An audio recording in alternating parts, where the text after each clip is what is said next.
is that they don't imply any cost to learners. IIU has tied up with more than 100 universities to provide more than 10,000 courses to the students, free of cost, with the help of MOOCs technology. We're a revolution in the making, a wind of change. Education is much more charming and intriguing than the temptations of distractions unnecessary. Our education policymakers must look into the problem to make a better system which is more practical and provides hands-on learning to the students. Who are we? The International Internship University is a virtual university with state-of-the-art curriculum, real-life industry exposure, amazing student attention, learning-oriented resources, and most of all, a commitment to make the world a better place. Why do we exist? We exist to fulfill the necessity of the bread earner. We exist to help underprivileged achieve their dreams. We exist to fuel aspirations and accessibility. We exist to provide everyone the luxury of being capable of changing the world. We really do exist to ignite young minds and make them the torchbearers of tomorrow. For a better future, for the legacy of everyone who's left us, for the hope of everyone who's yet to come, and for the growth of everyone who walks this beautiful planet. We invite you to join our world-class educational team and platform with an altruistic dedication to creating the future. The change is so big that it would potentially impact millions across the world.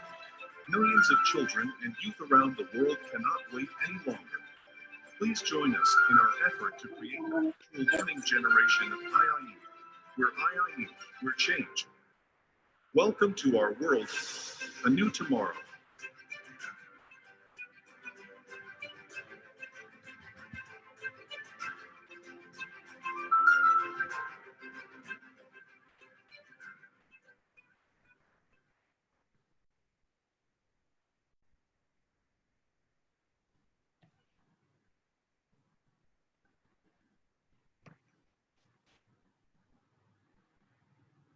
Good morning, good afternoon, and good evening to all the respected dignitaries, dignified speakers, colleagues, and all the participants of this conference present here from all around the globe.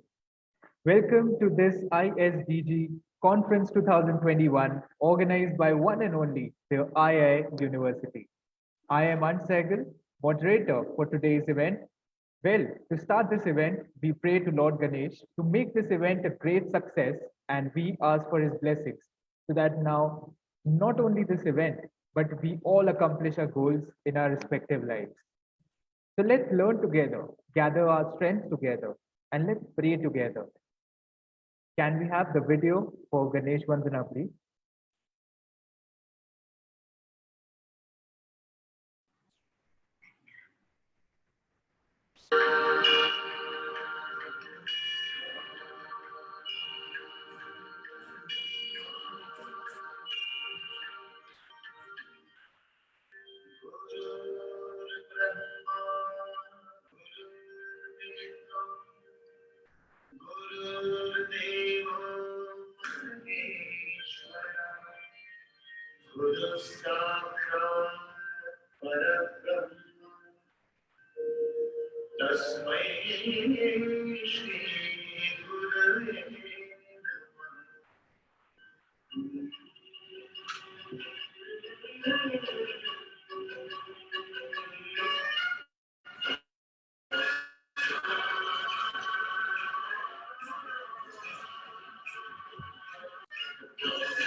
What a pious start to the event it was.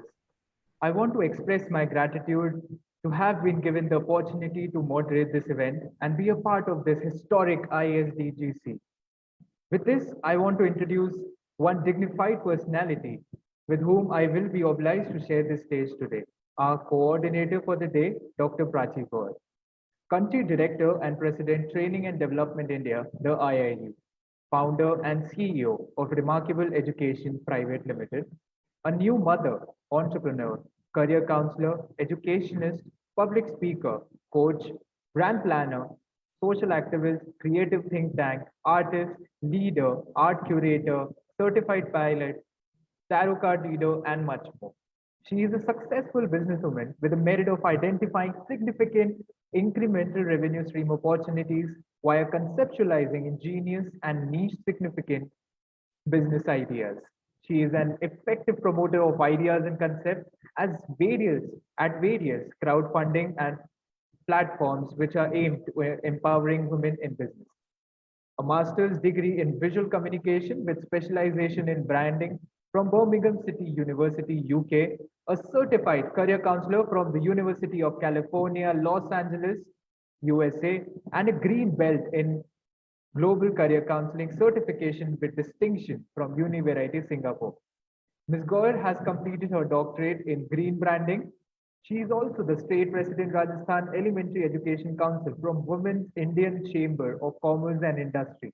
Not only this, but she has also been recognized and awarded by many national and international institutions for her work. A very, very warm welcome to you, ma'am. The stage is all yours.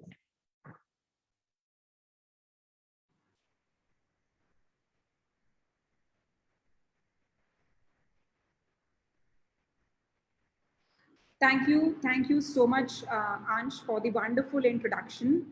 And thank you so much, IIU, for giving me such a wonderful opportunity to be here and the coordinator of this event. One and only topic which is very close to my heart, yes, quality education. And that's what actually I'm working for. So to move further, firstly, I actually want to welcome our SDG committee members, trustee of IIU, co-founders of IIU, and our highly experienced speakers, and finally, our loving audience and all the participants who are actually here to motivate us today. We all now actually know very well about IIU, but do you know all, or do you know who all are actually religiously working behind making this vision and mission of bringing this new era of education? Are we? So let me take this opportunity, let me take this stage to introduce them all in front of you today. The hardcore team and the backbone of this 17 days event of ISDG conference, which is our committee members of Sustainable Development Goal, yes, SDG committee members, Mr. Piyush Pandit, co-founder and CEO, IIU University, Ms. Roshni Lal Ma'am, trustee, the IIU, Dr. Prachi Gaur, country director and president, training and development, India, the IIU.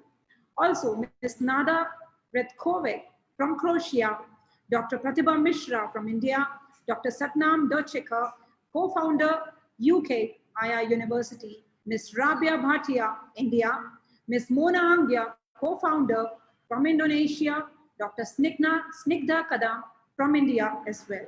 And the leadership team, yes, Mona Angya from Indonesia, she's the co-founder. Dr. Satnam, United Kingdom, she's also the co-founder, Vice President, Honorary Degree Council. Mr. Piyush Pandit, co-founder and CEO from India.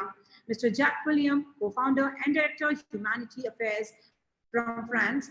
Nadil Nabil, co-founder, Northeast Africa.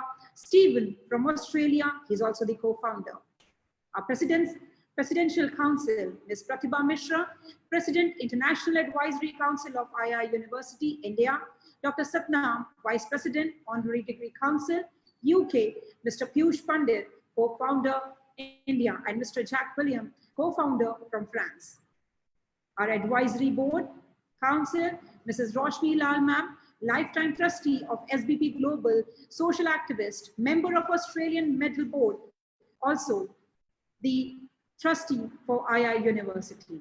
Dr. Pareen Somani, independent academic scholar from UK.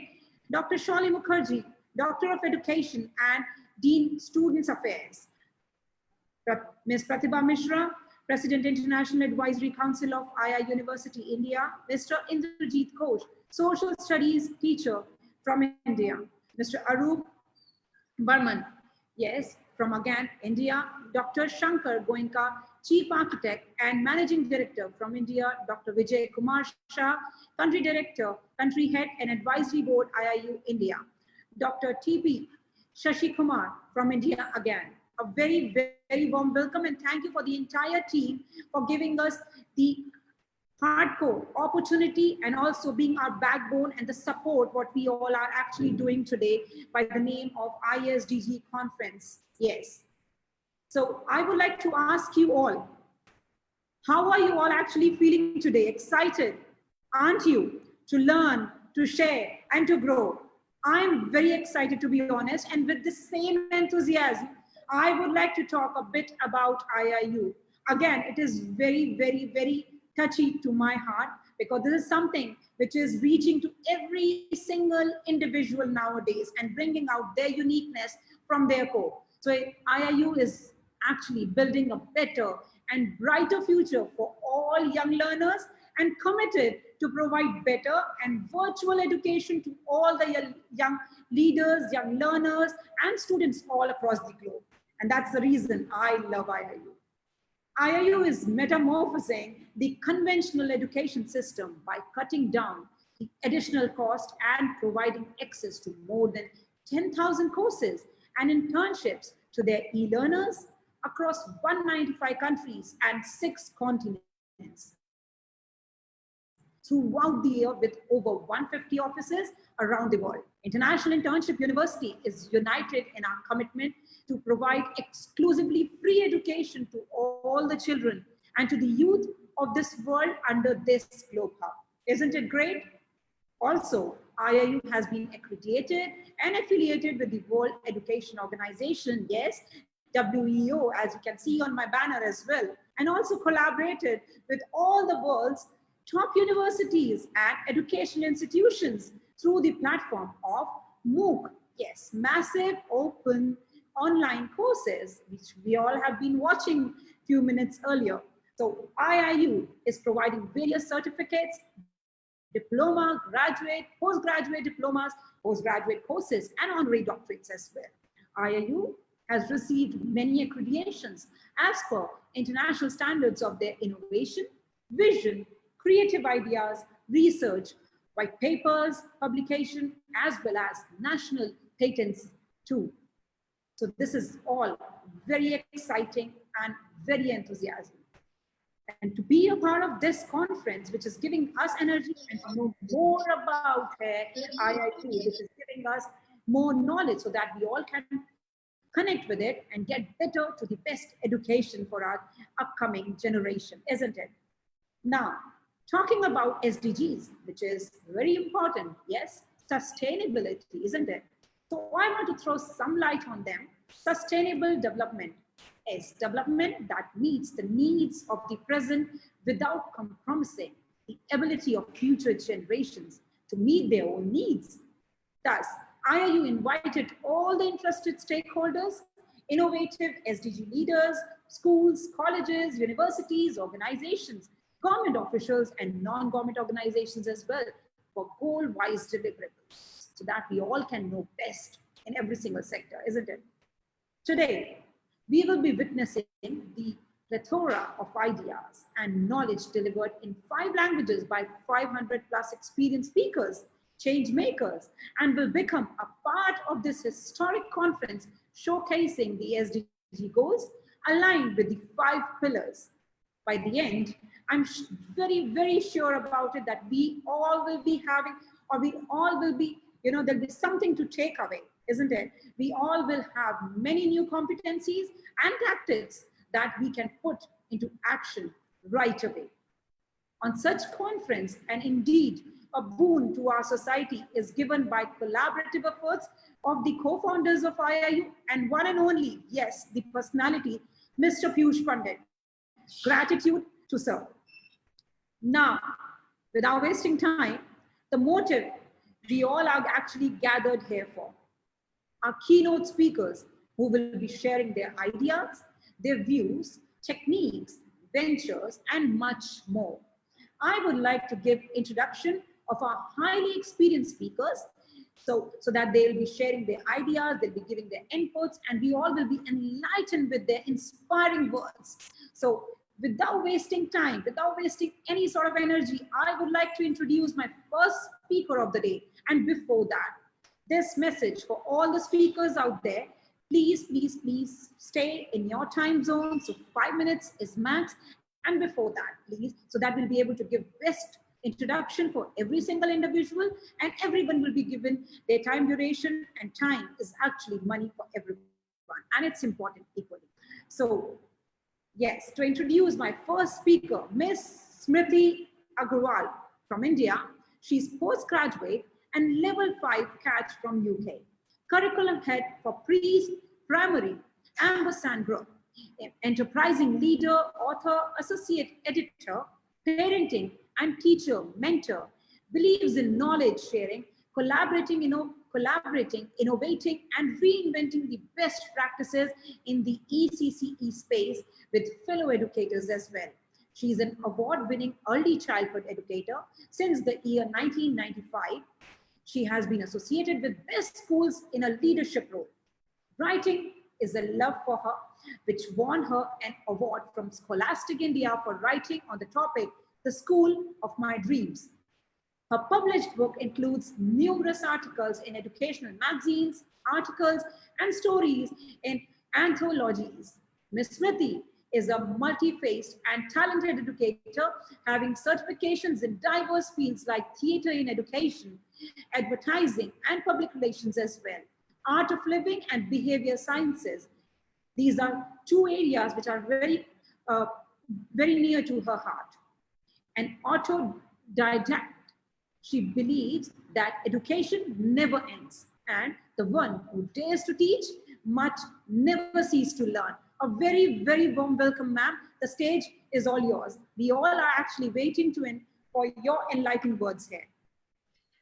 Thank you so much, Dr. Prachi. That was indeed a wonderful introduction, and I'm so glad to be a part of the IIU ISDG. It's an honor. Thank you for the team for inviting me here to share my thoughts. And if I'm allowed to share my screen, I can just do that in case it's possible. Yes, it is. Just 1 second. Yes. So this topic of quality education is something that is very close to my heart because I've been an educator since past 25 years. And I've always been striving for quality education and specifically equitable quality education, which we really lack in. So the world really needs that. I don't think so there should be any child who's left behind in any way. And for that, this SDG is very, very important and it's very, very close to my heart. And I hope you all can see my screen right now. Can you just have a confirmation whether the screen is visible? Yes, it is. All right, thank you so much. Right, so Sustainable Development Goal 4, that's quality education. And this is something that we all know. And I think everybody would have seen these graphics, which states that 34 children with special needs are out of school. That's the thing that touches me the most, that out of the percentage of children that we have in the world, the millions of children that are there, and specifically if I'm representing India on this international platform, I have to talk about my country.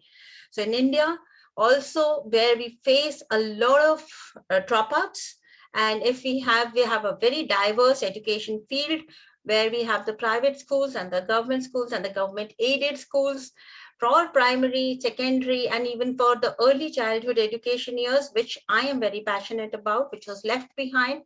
Thankfully, the National Education Policy 2020 covers the early years as well, which lays the foundation for all learning, of course, as we know it. And here, when we talk about to ensuring inclusive and equitable quality education, and also lifelong learning opportunities for all, we all have to do our bit to actually make this into a reality. And I'm very glad to see the video and understand what IIU is doing. I think it's going towards that. It's bringing up the global platform for lifelong learning opportunities for everyone, wherever they are in the world and whatever age group they are in. So here, when we talk about equitable quality education, we have to consider various factors which are children out of the school, economically backward classes, and children which do not get access to quality education, the developing countries, also the resources that they have, the kind of challenges that they have, where providing inclusive and equitable education becomes a difficulty. How to overcome that? I think for my country, when I say for India, India is taking some very positive steps, which I would like everybody to know about them. And those are these, like we all know, it's a large country with a humongous population.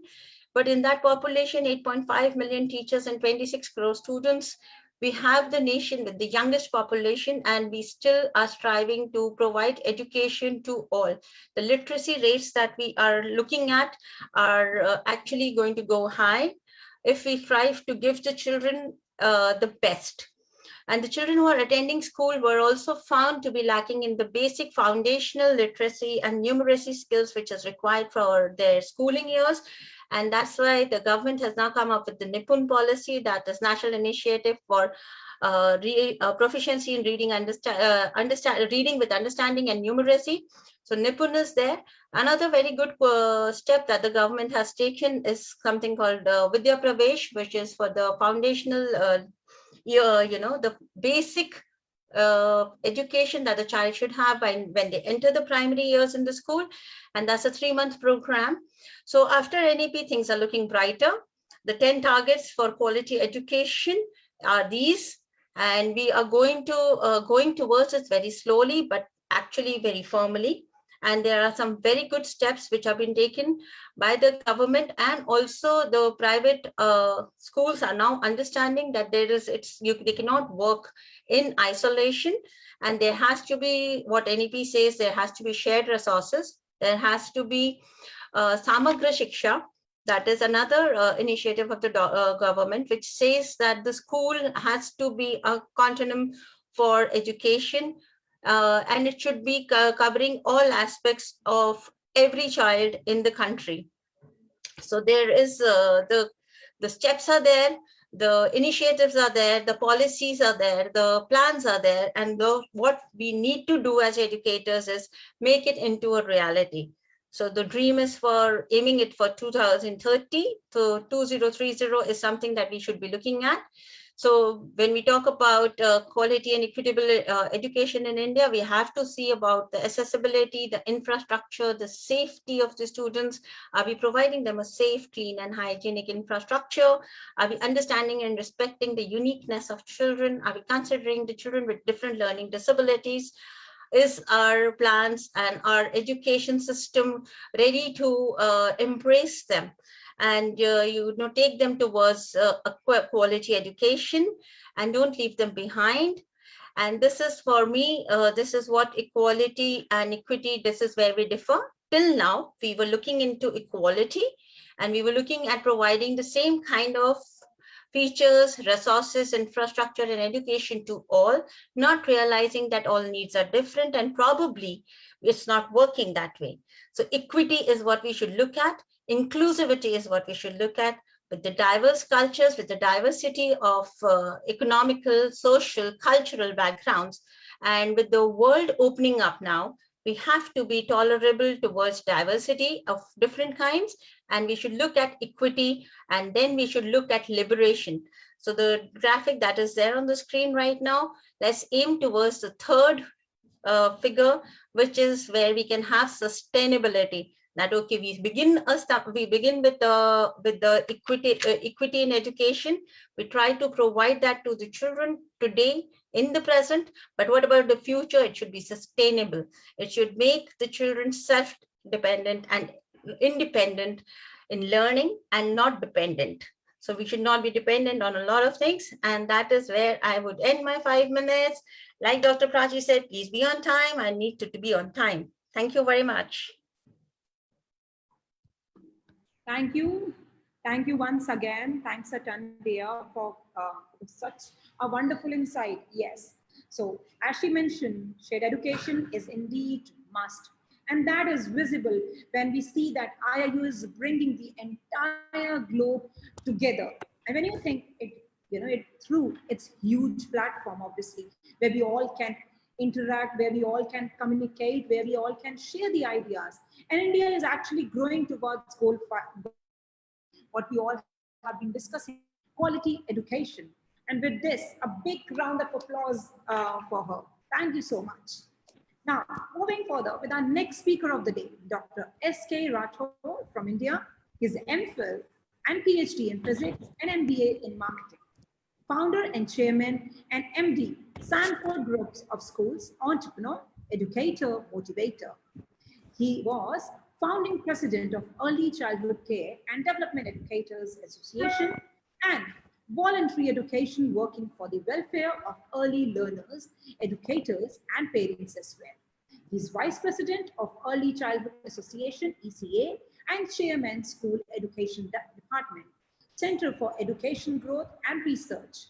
He started his entrepreneurial journey in 1995 with a little capital, and today he is known as one of the most successful entrepreneurs in school education, a well-known name in the field of early childhood education, and is a regular speaker in major conferences and seminars on education and entrepreneurship in the country and abroad. He is decorated with the Entrepreneur of the Year and the most successful educationist in early childhood education.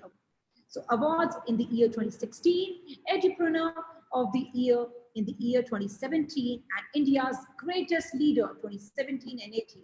His success story is featured in various mainstreams, print media, and ABP News, and most recently, he's featured in the web series of ForbesIndia.com as well, and as Education Evangelist of India. Recently, he is awarded as 50 Visionaries Leading Icons in Education 2020 by Education Today. A very, very warm welcome, sir. Please, we are very excited to welcome you on the stage.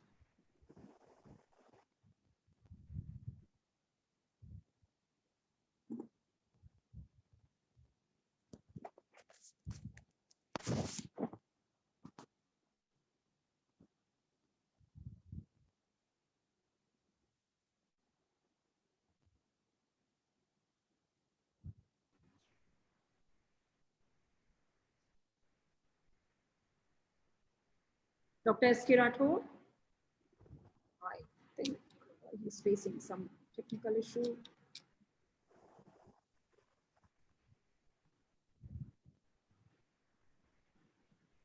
With this, I would request my co-moderator to take it further. Yeah. I believe he'll be joining soon again. There's some technical issue with him. Ansh, please. Now, before we move on, I would like to share a few insights about the Golden Book of Earth.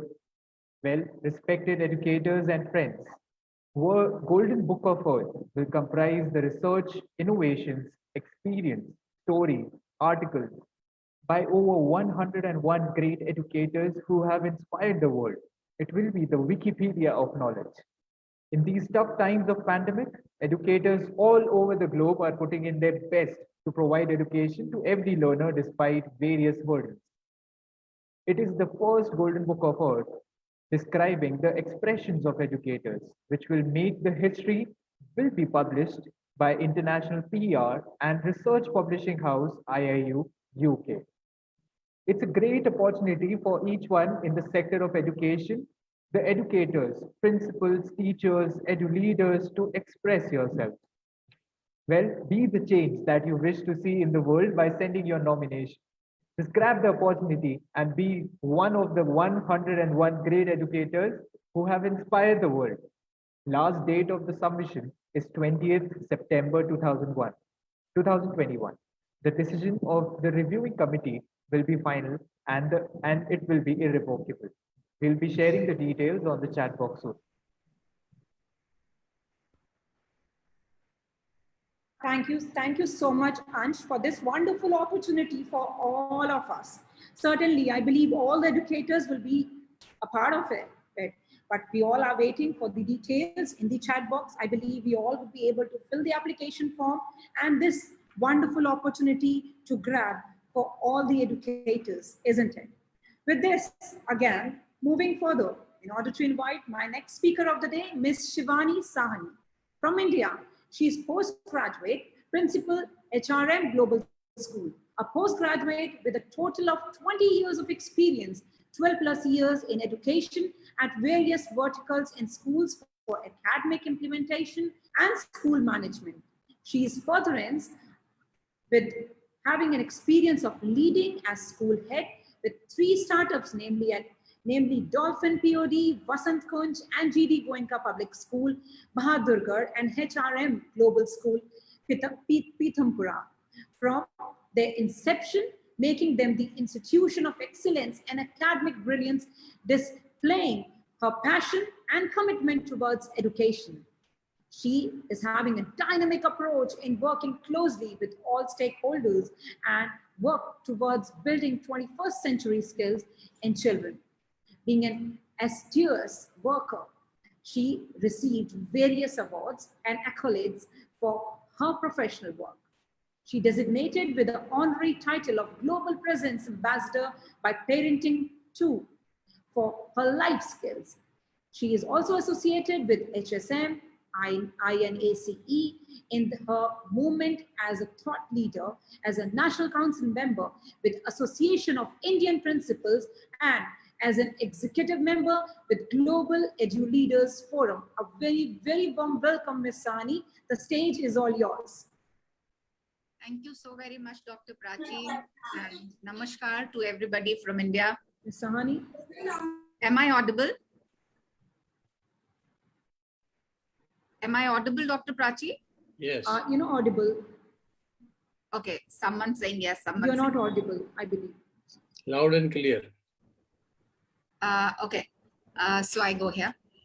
Thank you so very much, IIU, to extend me this platform.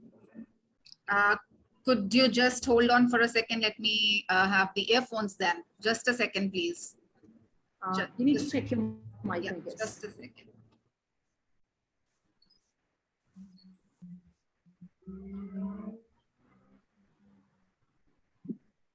Well, she's a great personality. We'll be waiting for her once again in a while.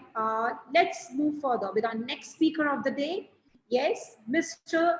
Ritesh From India, again, he's PhD, assistant professor, and program coordinator from Chitkara University.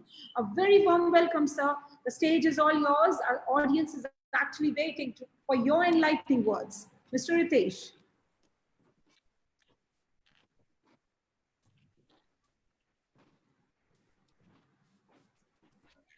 Ms. Shivani?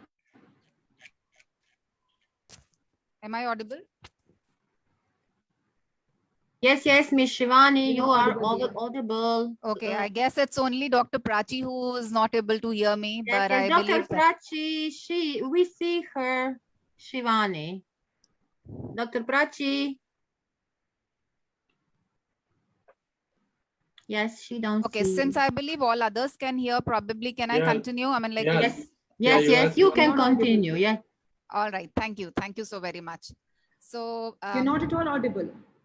You are loud and clear audible. Dr. Prachi, yes, she is. We all see her and heard her. Yeah. okay. You're audible now. Yes.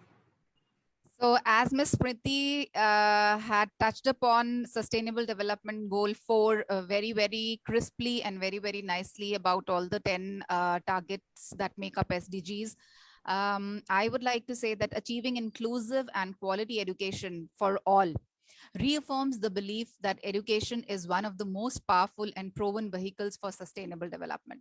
So broadly 10 targets make up SDG 4, which is the first one, free primary and secondary education, to ensure that all the girls and boys complete free, equitable, and quality primary and secondary education, leading to relevant and effective learning outcomes. SDG 4.2, which is equal access to quality pre-primary education, is to ensure that all girls and boys have access to quality early childhood development, care, and pre-primary education by well-trained educators so they are ready for primary education.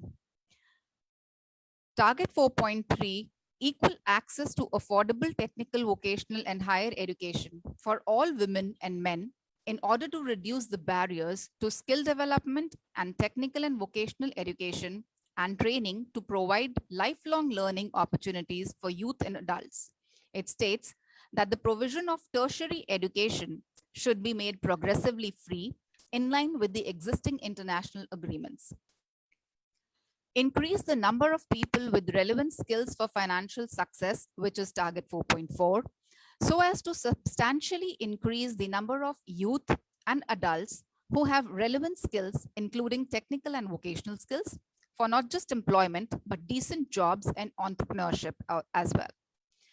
It's not only important for us to create the goals, but also imperative to create implementable action plans. Let's look at how we can achieve these goals too. One, by increasing and diversifying learning opportunities using a wide range of education and training modalities so that all youth and adults, especially girls and women, can acquire relevant knowledge, skills, and competencies for decent work and life.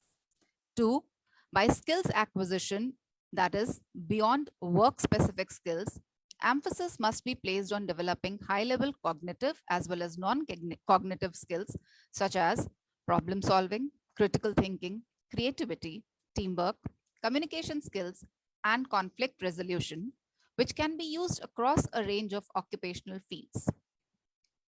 Target 4.5, which is eliminate all discrimination in education and ensure equal access to all levels of education and vocational training for the vulnerable, including persons with disabilities, indigenous people, and children in vulnerable situations. Broadly, it aims at one, inclusion and equity, which includes all people irrespective of sex, age, race, color, ethnicity, language, religion, political or other opinion, national or social origin, property, or birth, as well as persons with disabilities, migrants, indigenous people, and children and youth, especially those in vulnerable situations or any other status. Vulnerable groups that require particular attention and targeted strategies would include persons with disabilities, indigenous people, ethnic minorities, and the poor. These all should have the access to inclusive, equitable, quality education, and lifelong learning opportunities. 2 is about gender equality. That is, all girls and boys, men and women, should have equal opportunity to enjoy education of high quality, achieve at all levels, and enjoy equal benefits from education. Adolescent girls and young women who may be subject to gender-based violence, child marriage, early pregnancy, and a heavy load of household chores, as well as those living in poor and remote rural areas, require special attention. In context in which boys are disadvantaged, targeted actions should be taken for them too. Policies aimed at overcoming gender inequality are more effective when they are part of an overall package that also promotes health, justice, good governance, and freedom from child labor. Target 4.6, which is universal literacy and numeracy. By 2030, ensure that all youth and a substantial proportion of adults, both men and women, achieve literacy and numeracy skills equivalent to the levels achieved at successful completion of basic education. Education for Sustainable Development and Global Citizenship, which talks about the knowledge, skills, values, and attitudes required by citizens to lead productive lives, make informed decisions, and assume active roles locally and globally in facing and resolving global challenges, can be acquired through education for sustainable development and global citizenship education, which includes peace and human rights education, as well as intercultural education and education for international understanding. The last 3, which is target 4A, builds and upgrade education facilities that are child, disability, and gender sensitive and provides safe, non-violent, inclusive, and effective learning environments for all. 4B, expand higher education scholarships for developing countries. Here, scholarship programs can play a vital role in providing opportunities for young people and adults who would otherwise be unable to afford their higher education. Where developed countries offer scholarships to students from developing countries, these should be structured to increase enrollment of students in higher education, including the vocational training and information, communications technology, technical, engineering, and scientific programs. While the importance of scholarships is recognized, donor countries are encouraged to increase other forms of support to education as well. In line with the Sustainable Development Goal 4, Education 2030 focus on equity, inclusion, and quality. Scholarships should be transparently targeted at young people from disadvantaged backgrounds. Last but not the least, target 4C, increase the supply of qualified teachers in developing countries. As we all know that teachers are the key to achieving all the SDG 4 targets, it requires urgent attention with a more immediate deadline, because the equity gap in education is exacerbated by the shortage and uneven distribution of professionally trained teachers, especially in the disadvantaged areas. As teachers are a fundamental condition of guaranteeing quality education, teachers and educators should be empowered, adequately recruited and remunerated, motivated and professionally qualified, supported within well-resourced, efficient and effectively governed systems. Not just only the SDG 4, but there are other 5 SDGs which has direct reference to education. They are namely SDG 3 with target 3.7, which is health and well-being, which says to ensure universal access to sexual and reproductive healthcare services, including for family planning, information and education, and the integration of reproductive health into national strategies and programs. The second one, which is SDG 5, target 5.6, which is about gender equality. That is the number of countries with laws and regulations that guarantee women aged 15 to 49 years access to sexual and reproductive health care, information, and education. SDG 8, target 8.6, decent work and sustainable growth. By 2030, substantially reduce the proportion of youth not in employment, education, or training. SDG 12, that is target 12.8, responsible consumption and production by 2030, ensure that people everywhere have the relevant information and awareness for sustainable development and lifestyles in harmony with nature.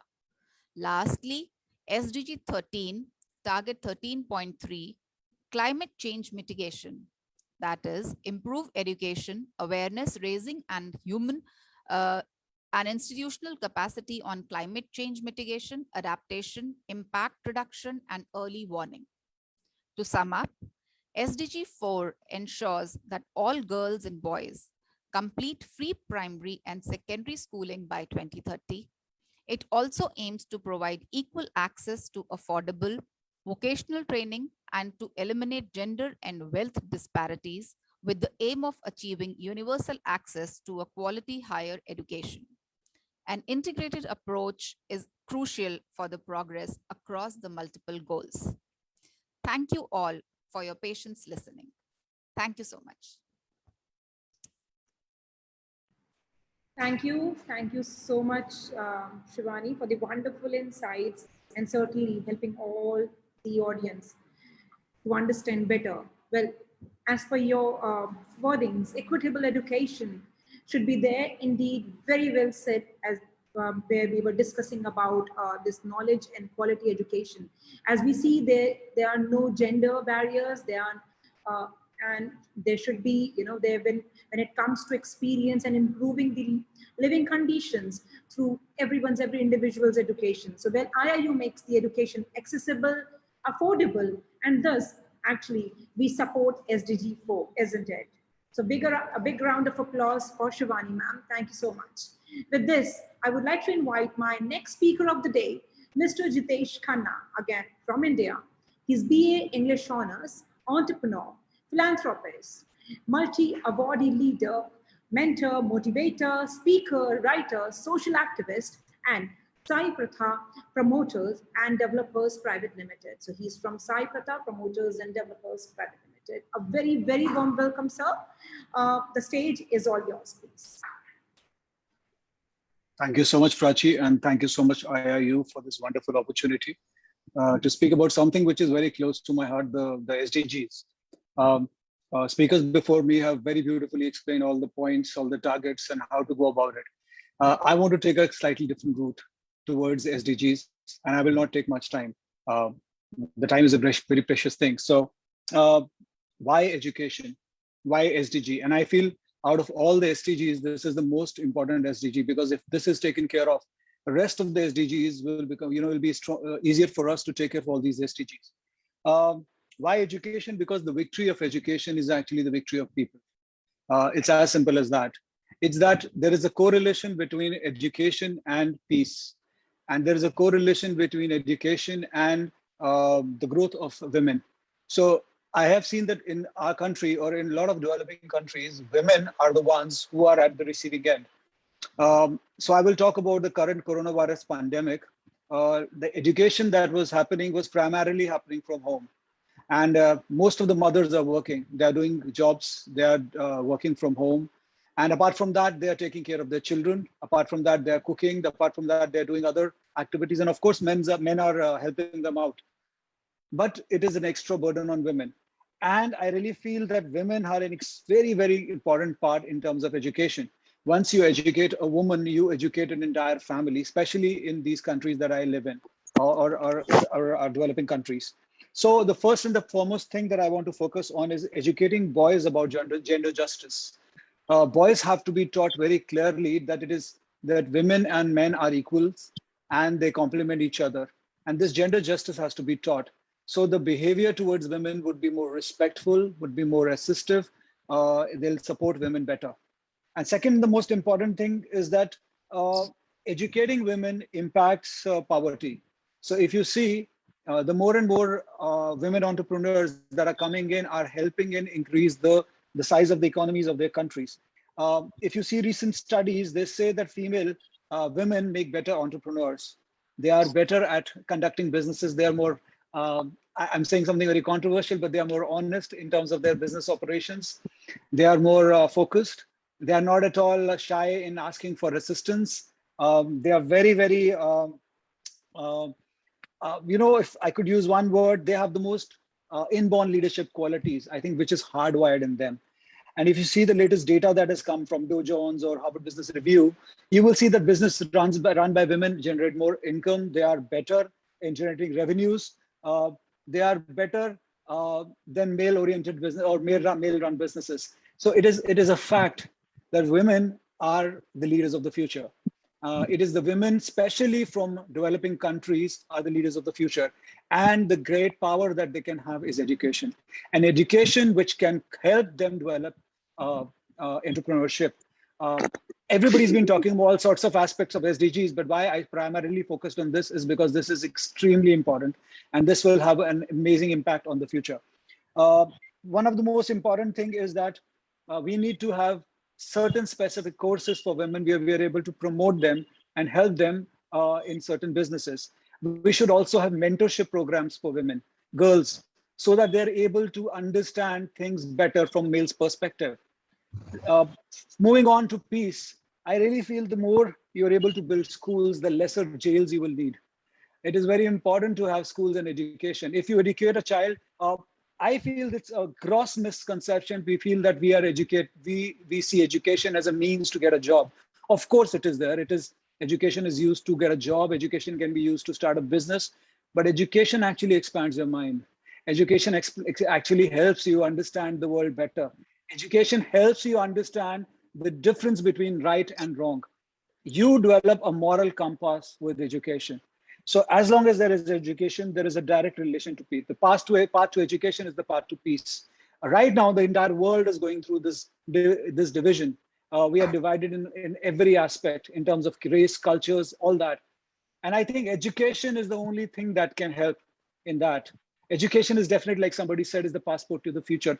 In fact, I believe in a passport-less world. I believe that the world should become a global world where children should be able to study from different portions of the world to get the best quality education. Because since we are online, we can access education from anywhere in the world. At the same time, I believe in global citizenship, that we are not just citizens of our countries, where we are responsible for the entire race. We are one tribe. And that one thing that binds us together. In fact, there are two things that bind us together. One is suffering. Suffering binds us all as human beings. And second is education. When we educate ourselves, we create more bonds than barriers. Education is extremely important. And high-tech education is very important. Whether taking the help of big data, which I always talk about, is that the big data knows about you more than you know about yourself, about your patterns and stuff. Creating those education platforms where you can understand a specific community or children and help them out. So this is what I wanted to talk about.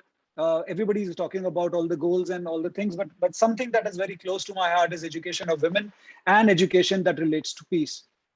And the third and the most important thing is, how can we do it? Well, there are different ways to do it, different platforms, and I'm sure people over here are doing it in their own capacities and wonderful ways. I think the most important thing is starting from your own houses, by empowering the women in your own houses, by giving your children wonderful books to read. There are a lot of classics that they can read, helping them inculcate the quality of reading. And at the same time, probably exchanging books, giving your old books to other people. There's so many different ways I want to talk about, but because of lack of time, I just wanted to share about these things. Thank you so much for inviting me here. And I'm really, really, really bullish about this. When women are educated, there'll be a better world. Women make better leaders. And I really want to see education grow, because education has direct relationship to peace. So for a peaceful and a woman-empowered world, education is the most important thing. Thank you so much. Thank you. Thank you so much. Thanks a ton for your wonderful insight. Yes, Mr. Jitesh. So inborn leadership qualities, honest, and indeed, yes, generating good revenues are very well said, sir. Women entrepreneurs are actually contributing a lot to developing the country. And not that, obviously, as you said, educating one woman, obviously you're educating many in one go. So with quality education, this is also very important. And being a woman entrepreneur and a very motivator, being an edupreneur, that's something which is very close to my heart, girl-child education. And that's what I'm also working for. So a big high five from, our virtual high five from my side. Thank you so much. Well, Moving further with this, we'll be sharing few more important things that Jitesh sir said. Yes, courses, opportunities, girl child education. So here I would like to share a short video where all the girls out there will be able to connect with beautiful and amazing courses through IIU technology. So here you go.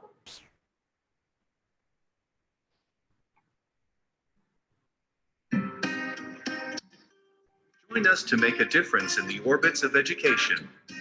We are the change. We are IIU. Are you a K-12 school offering a top quality education? Are your students getting global exposure? Is experiential learning and innovation a part of your curriculum? Are your teachers internationally certified educators? Are you able to identify your learners' potential and expose them to compete globally? If the above questions do not sound optimistic, then the clock has struck to get accredited and affiliated by IIU. You think of strategies, training, competitions, we offer it. You want to interact with an expert team of educators, we possess it. You want to be exposed to learning at a global platform. If yes, you have embarked at the right destination. IIU's International School Accreditation Board. Let's put some light over accreditation, what it is. Why do we need it? Simply put, accreditation is value. In today's challenging world, it is extremely important that institutes or schools be accredited and approved with the institutes, meet certain standards. Accreditation assures employers that the graduates of an accredited institute are ready to face challenges and rigors of the modern world. The students who graduate from accredited institutes and schools have access to enhanced opportunities and employment and global mobility. IIU accreditation affiliation has no bars for any boards like state boards, CBSE, ICSE, IGCSE, IB. IIU accreditation affiliation has created an arena for learners across the various countries and continents throughout the globe. What are you waiting for? Apply now. IIU's International School Accreditation Board.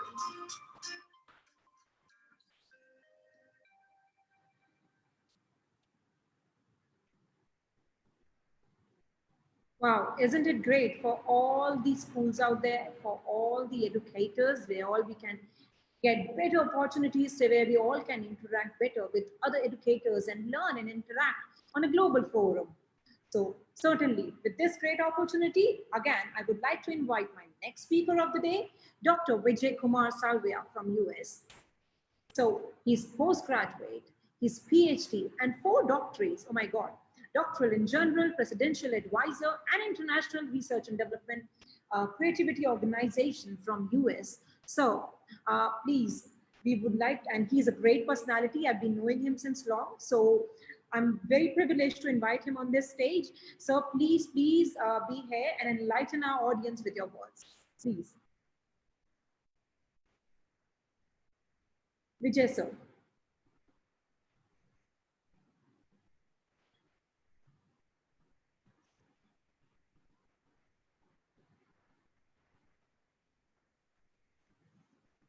Dr. Vijay Kumar sir.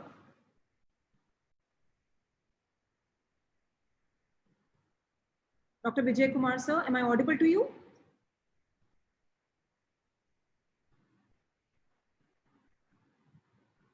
I believe he's facing some technical issue. He's unable to hear me or something. Yes, because he's here and we must unmute him. I have done that.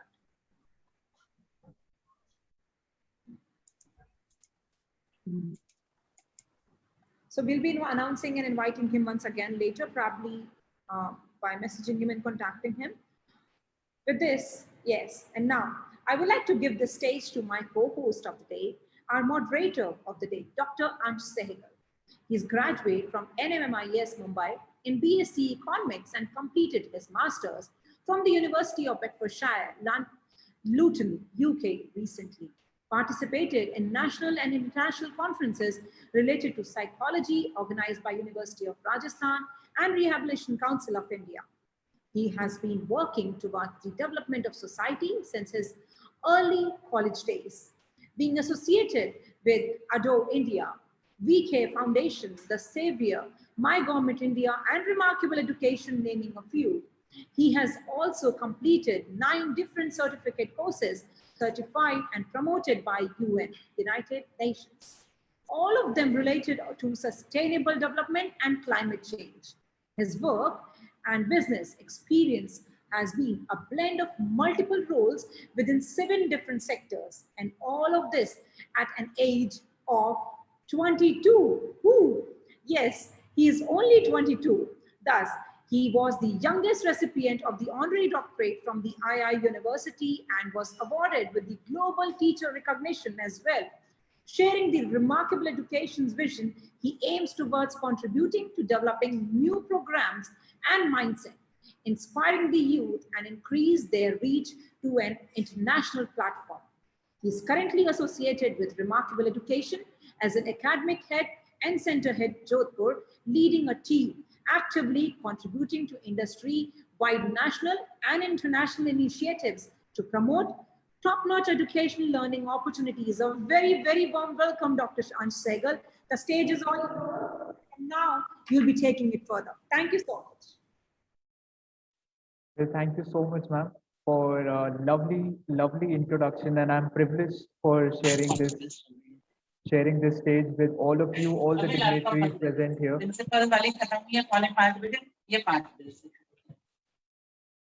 Well, moving on, without wasting any time, I would like to introduce our next speaker for the day.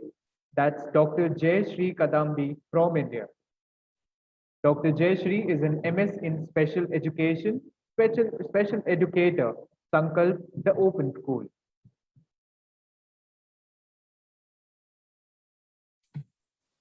Over to you, ma'am. Thank you so much. Hello, everybody. Good evening to one and all.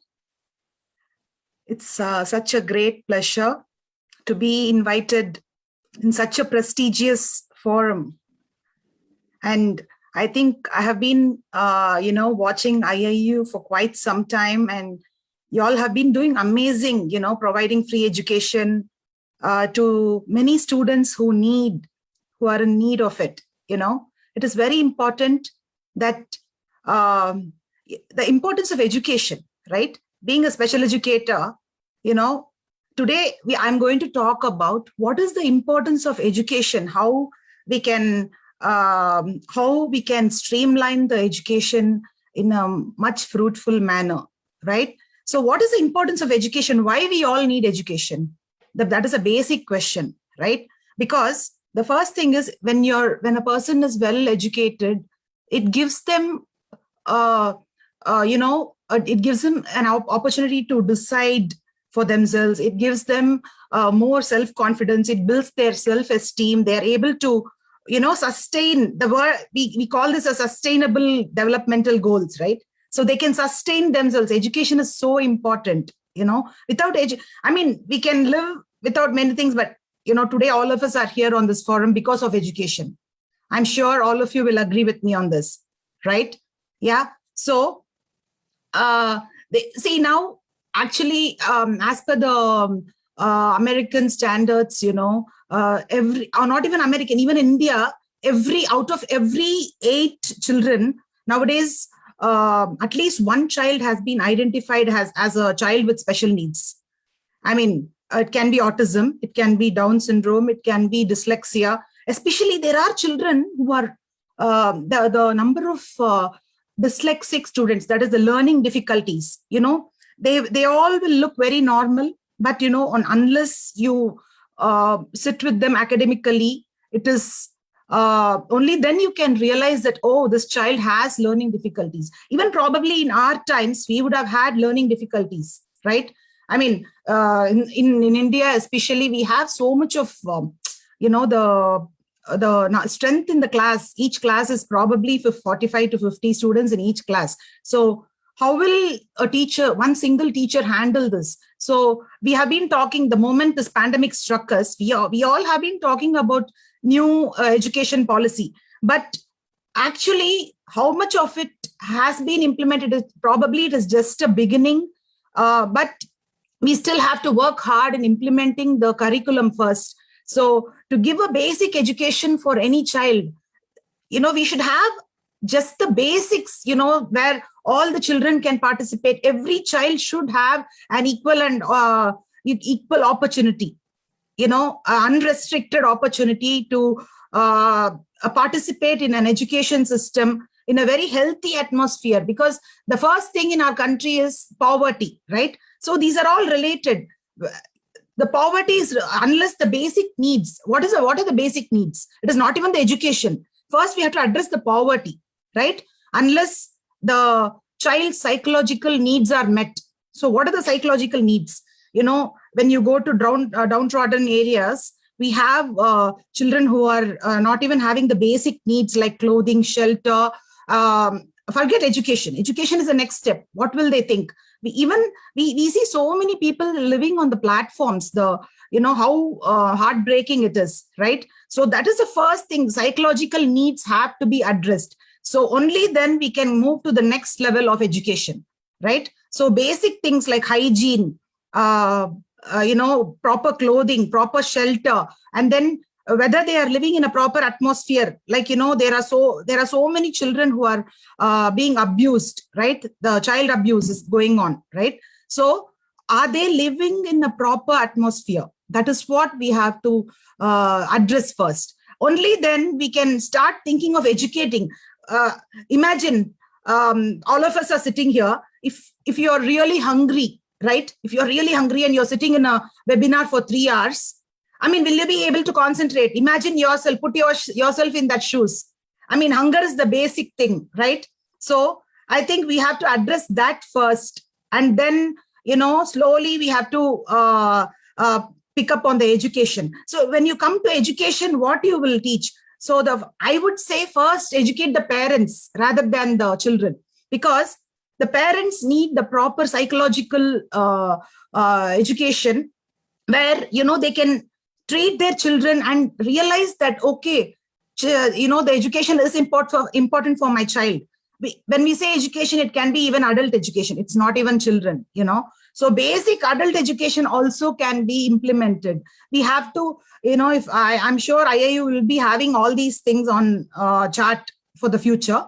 But, we can definitely address this issue by providing the basic needs, just the basics. Only then we can, and then once you dig into this tunnel, we can see that there are so many children who are affected with various disabilities. Let me talk about some disabilities. What can be possible especially when there is a downtrodden area, when there's poverty, right? The child typically cannot focus on any tasks that they are provided with, or they may be violent, they may be bullying, they may be because of the basic lack of basic psychological needs, right? So, and then when you dig into more of this tunnel, you will see that there are children who have been identified with learning difficulties. When you say learning difficulties, when you ask them to read a sentence, for them all the letters and numbers will be dancing in motion, So it seems as if their readings the letters are dancing in front of them. They can't even read. So when the child is asked to read, oh, come on, you can't even do this. So that is a genuine need of the child. So this is where we have to try to understand the basic needs. Everything goes to the word basic, right? B for basic, and then A for analyze. Then we have to analyze the situation, why they are doing like this. And then I for implement. When you say BA, basic, A for analyze, I for implement. Then S for sustainable. Then only they can, when we start implementing these things, we can sustain, right? And then C for create. Especially with these children, we have to be more creative. Try to be as creative as possible, and try to be as humane as possible. That is the main thing. Let us try to dig into this deepest tunnel and find out what are the basic needs of these children. And then, once we identify how we can help them, myself, I'm also a Rotarian, and we do a lot of services. There are so many basic needs. Now in this pandemic, what are the basic needs that we can think of? Children might be deprived of basic cell phones for their online classes, right? And then there are many people who don't have laptops. So we can create such basic things when we cannot deliver the content unless they have the basic thing in front of them. So we have to, and when we talk, this is a vast area. Again, when we see a lot of female children getting dropped out of school, right? So why they are getting dropped out? Because of the self-hygiene practices. They have their personal hygiene, when they have their menstrual cycles and things like that, are they provided with sanitary pads? These are again the basic psychological needs of a child. So every matter, I'm sure in this forum for the past 3 days, all dignitaries must have discussed and witnessed such topics immensely, right? Again, I will insist on this. The basic needs only can lead to the education, good education, because the mind has to be in a good frame to think about what the child can register when you're teaching even the basic letters A, B, C, D. When you're hungry, you cannot, period. That's it. So that is the basic need we have to address. And then let me talk a little bit. Do I have time? How much time I have? Yeah, thank you. So when we talk about the special needs, right? I was just talking about children with dyslexia. So when we talk about dyslexia, these children, they will have a lot of difficulty in reading and, understanding the number concepts. They might even write D as B or B as D, P as Q, all these things. So when the child is when you observe these things, just note it down somewhere and try to observe the, movements and the basic nature of the child, instead of saying that, oh, come on, why are you doing this mistake? Most of the parents, we tend to, that is the first reflex action for all of us, right? So first, the basic thing is, as I said, parents have to be educated because it's not the fault of the parents. They're not aware, they're not aware that the child can make mistakes like this. And there is there is some genuine need for the child. So the education for the parents, in the sense, awareness of all these things can be spread. So when we say IIU is International Internship University, we can also we can also encourage all the students, to take up such, courses, for children with special needs, know more about them and study more about them, because we need more youngsters in these fields. We are still having lack of good teachers, who can provide assistance to these children. And a more deeper sense, when we talk about this, we have children with autism, right? Autism, it is not a disease, okay? It is a condition. It is a neurological disorder which comes with you from birth until death. So the child basically has to live with it. Even dyslexia, for that matter, the adults also live with it. You cannot forego that completely, but yes, with the proper intervention, early intervention. Yes, somebody has said education starts at home. Very true. So education begins at home. Absolutely. So what we sow in them, education. So that is why I'm reiterating this again and again. The parents have to be aware of all these things. What are the basic needs? How psychologically they can provide support by understanding their needs properly. So when we say autism, right? Autism, you will see that, the children are very shy type. They will not give any eye contact, and, they will actually shy away from crowds. And if you even play loud music or even, any loud speakers or anything that is loud, they will just close their ears. So these are the signs that you can find out that a child is autistic, right? So how you can basically, autistic children, when they especially grow into teenagers and adults, that is where the challenges begin. Unless the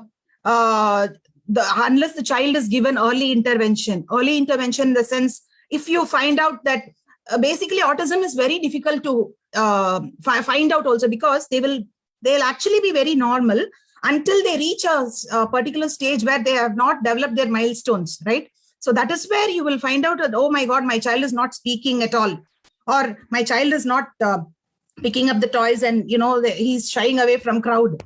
They want to be more secure. They want the trust. So the more you give early intervention, you can actually reduce the severity.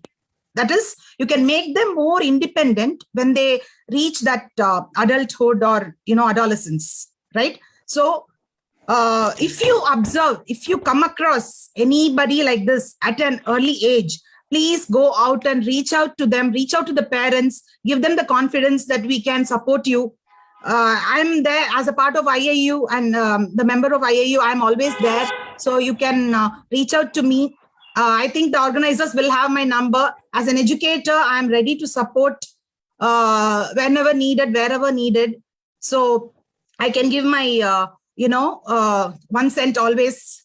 So, yeah. So, and these children, they need lifelong support. So I would say when we see children like with any special needs, they all need a community. Let us not say that, okay, I'm going to save so much of property for my child. The property is of no use because they don't know how to, save that. They don't know the basic life skills have to be taught to make them more independent. And for these children, especially with autism, they need a person who can take care of them after the parents, right? Because that is a lifelong disorder that they have to travel. One thing is teach them how to be more independent in their basic life skills. Like at least give them a livelihood, create jobs for them. Now there are so many jobs coming up. We have simple things like pottery, candle making, weaving, and then data entry operations, basic data entry in an admin job, So train these students. Let us not assume that, oh, just because he has a special need, he's not fit for anything. Because that is, and especially this is thing that I have observed. When somebody sees a child with autism, they'll be afraid of them. They'll say, oh, this child is going to do something to me. But poor thing, the child is so innocent. They are the God's given gift. Let me tell you, the parents who are actually having these children with special needs, they are the most blessed because you will not find love any more than them. You can never, they are the most lovable people on earth, I would say. Because that is the place where you get unconditional love. And that is what they are expecting. They are saying, give us back the love that we are giving you, right? So let us give them back the love. Let us give them back the care. When we say education, it is not just normal mainstream education. There is so much into it. There is so much. So nowadays, the population of the special needs is increasing day by day. So let us all observe. If we have 40 students in a class, I would say at least there should be 2 teachers in a class in the mainstream.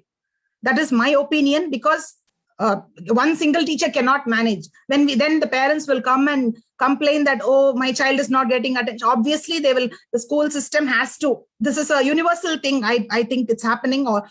As far as the Indian education system is concerned, the strength is too much and the number of teachers are less. The student teacher ratio can definitely increase, So, and then when we see children, out of 40 children, you cannot find all the 40 children on top 5 or top 10, right? Even people, all of us sitting here, I'm not a topper, let me tell you. So I have never been a topper, and math has always been my weakest subject. So there are students, identify them, give them the right support, and discuss with the parents separately. Do not discuss in an open forum, right? That is a very important thing. When the teachers are giving the feedback, they have to give the feedback individually to the parent. And we should not, unless the child has reached a certain age, let us say probably when they reach around 15 or 16, only then you have to keep the child in front of you during the meetings. Otherwise, it is good to discuss the feedback with the parents separately, not in an open forum. Do not discuss the feedback in an open house when you're having open house or something. So these are some tips that I would implement in my classroom, or if I own a school or if I own a university. These are some things that definitely I would like to bring into practice, because it gives the trust of the child. You will gain the trust of the child and the parent. Oh, okay, I'm always there for you. That is a feeling you have to give them. Any child for that matter, not only child with special need, but any child, they all have to, only then they can raise up in the bar. They can show the improvement and they can flourish very well. So by saying this, I would like to thank IIU for inviting me today. And it has been such a pleasure. And I'm sure all of us here will support each other. That is one big thing. All the educators have to come together, and it is so nice of IIU to bring all the dignitaries today. And of course, going forward till September 4th or 5th, I think you all have the webinars every day. So whoever is present here today, let us all join together and do something in action. Let it not end today after the speech, right? Let it not end today after the listening, right? Let us get into action. Let us try to go forward and really try to implement. Let us post next time. We should be posting pictures on what we have done, right? We should be trying to give the best to the community, give the best to the children, because we have to create beautiful citizens in the future. We have to create a non-violent atmosphere, right? So a peaceful atmosphere, because we have to, after the psychological needs, we need to meet the safety needs of the child. Child abduction, kidnapping and things like that. So let us try to minimize all that. How we can help. I'm sure there are so many experts here. To definitely bring in all these points. So let me take this opportunity to thank each one of you who have given me this opportunity to present, and so much of time and listening to me with patience. I think you all have shown your remarkable nature by listening to me. Thank you so much. And for the feedback people have given me, there's many are saying their excellent presentation and things like that. Thank you so much again. I'm sure we will meet again in the next event, or hopefully meet in person very soon, if by the God's grace, after this pandemic. Thank you so much, Ji. Thank you very much. Namaste. Well, that was a great presentation indeed, ma'am, and very thoughtful of you of understanding the needs of not only the normal children who are attending the schools and university, but also the special children.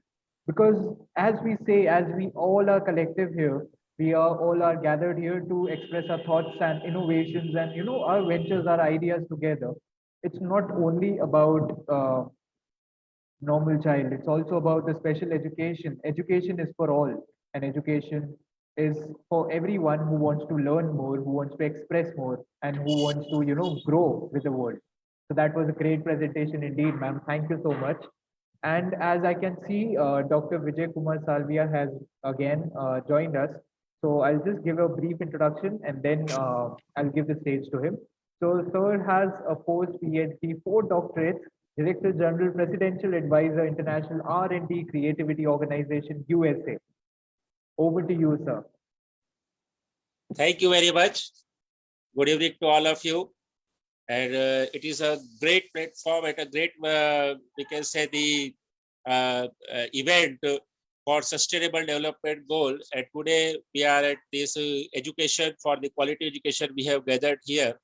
So now I would like to share my screen.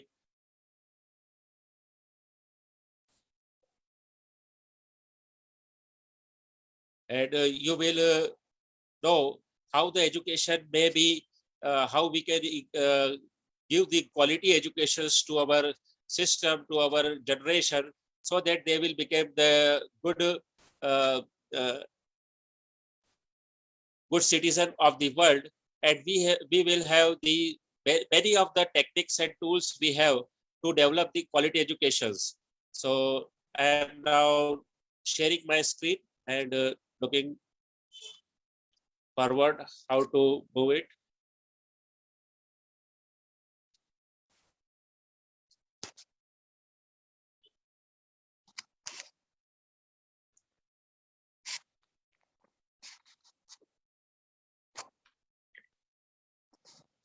Dr. Vi, we see your screen, but it is blank white.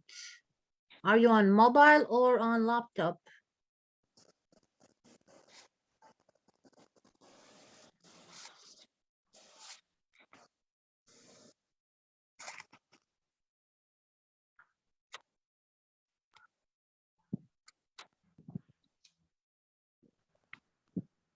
Yes, Dr. Vijay, sir.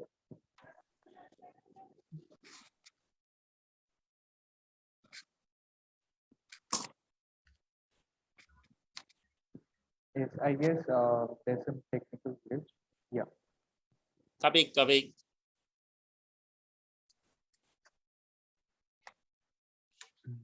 Are you getting? Are you getting? Yes, yes. Are you getting? Yes, we see quality education. Yes. Okay, thank you. So why this quality education matters? Actually, we all know, and now in between 2 days, we have so much gathering of the many speakers and many thoughts. But you know, all whatever in this flyer you are seeing and in this PDF, in this screen, there's 91% has reached developing countries and 57 million children remain out of school. But actually, you know, this quality education for the sustainable development goals can only be achieved by the determination of every person to give the educations to the nearest person. If see, education is not only, we can say it is the we can say the scientific method, or we need some tools and techniques.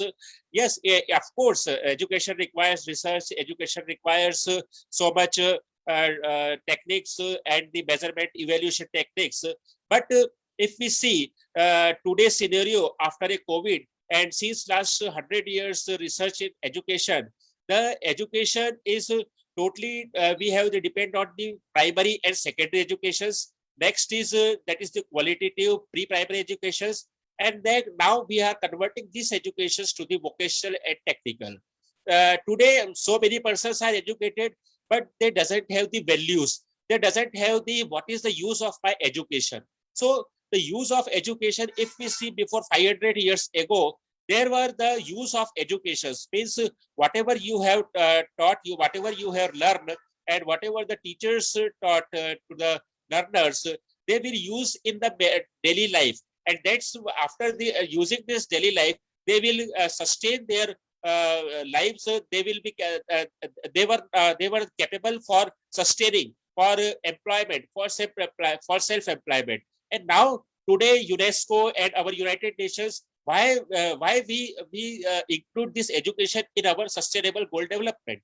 Why sustainable development goal? Because education is not for only for earning the money, it is also for to give the values, to give the ideal system, ideal culture to whatever the we are sustaining and whatever we are living from morning to the night. So whatever the behavior we have, whatever the skills we have, and whatever the techniques and attitudes we have, so these attitudes and techniques involve the qualitative education. And this qualitative educations can only be by if we see if there are females in a home, and they are we can say they remain in home, they are a house, they are keeping the house and all, maintaining all the systems.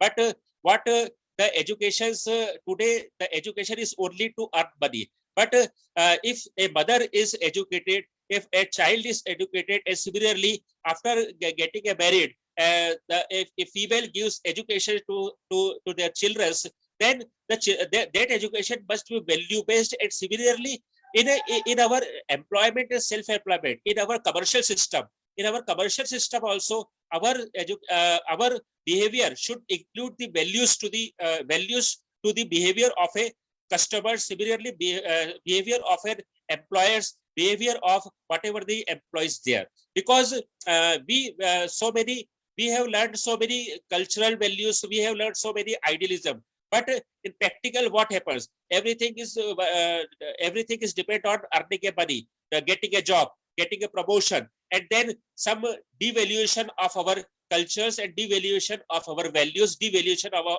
our morals. So qualitative education should be such that it should maintain the harmony. Today we are seeing so much, we can say the innovations and so much developments in the terrorism, and the terrorist knows so many advanced technology. So we can't say that we are in a developed person, and whatever the good countries having the luxuries, and if they are making missiles and they are making such type of whatever the arms, and if we are using such arms for killing the persons, for killing the systems, then this is not the use of education. So qualitative education should includes the sustainable development goal with respect to the citizenship of the citizenship. And citizenship should include the value system, which should be affordable. So if we so many speakers are talking about the whatever the needs require, and so I will not go to there, because whatever the needs, if all persons get all type of luxuries in education system, smart classes, mobile phones, and whatever the food, midday food, and similarly from morning to night, whatever the facility, if every children's got facilities in a world, but the main thing is how to use the education. So today there is a gap between the technological education and higher education and the primary education. And in primary, if a student or a child is learned about, yes, we should not speak very loud, we should be fair, we should always in discipline. But when it comes after 21 years, and if he or she sees what is the main in a practical system, so whatever we have learned in primary, in secondary, that is not used. Everyone is bluffing, and everyone is now maintaining the foolish to everyone. They only want to earn money. So this is not the, we can say, the goal of our sustainable development goal.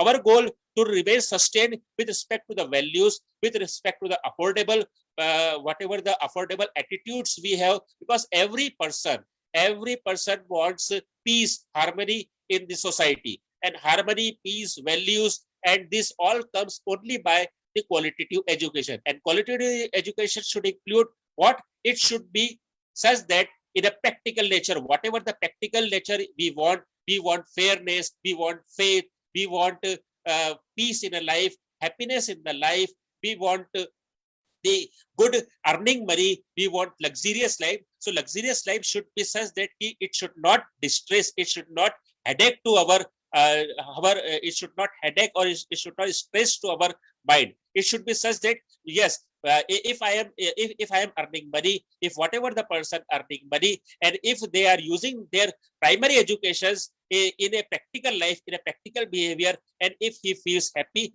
then it means, yes, it is the quality education. So we should, I am now concluding my talk, that the qualitative education should be such that building up, upgrade up our whatever the attitudes we have, and it should be equivalent to the whatever we have the ideal rules and regulations in an education, that should be equal to the ideal rules and regulations of our transparent life, our practical life, so that we will achieve the sustainable development goals of qualitative education. Thank you very much for giving me such opportunities. Thank you, IIU. Thank you very much.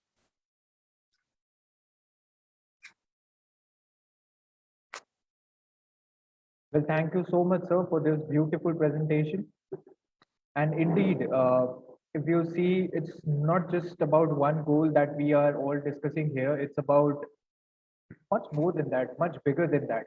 When it comes to education, it's not just, imparting your knowledge to your students, or maybe the people who are around you. It's about expressing your thought. It's about sharing your knowledge. It's about everything which leads via education, when it comes to growing together, when it comes to knowing each other. We didn't meet each other yet, but when you see, because of this platform, because of IIU, we all are imparting our education, our thoughts today here. So thank you so much for this beautiful presentation, sir, and it's an honor that you were here today. Thank you, sir. Thank you very much to all of you. If any questions from anyone's side, then it is welcome. If any questions someone asked, then I will be grateful to give the answer. Sure. So without wasting any further time, I'd like to share something with you all.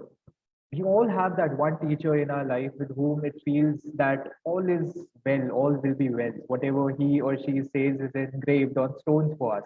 And unknowingly, that one teacher makes the difference in our life. That one teacher or one figure is that figure which leads to new future of the country and leads the new generation of leaders. IIU will soon be starting teacher accreditation courses, and you all can avail the opportunity to become a global recognized teacher. Thus, all the great teachers present here today can represent the country on the international level. Global teachers will get 1 year training from IIU. The global teacher recognition not only leads to personality development, trainings of the teachers for the international level skills development, and the sound knowledge of the technology used around the globe, but will also lead to viable earnings through all these developments. Other than that, I would like to share one more thing with all of you today.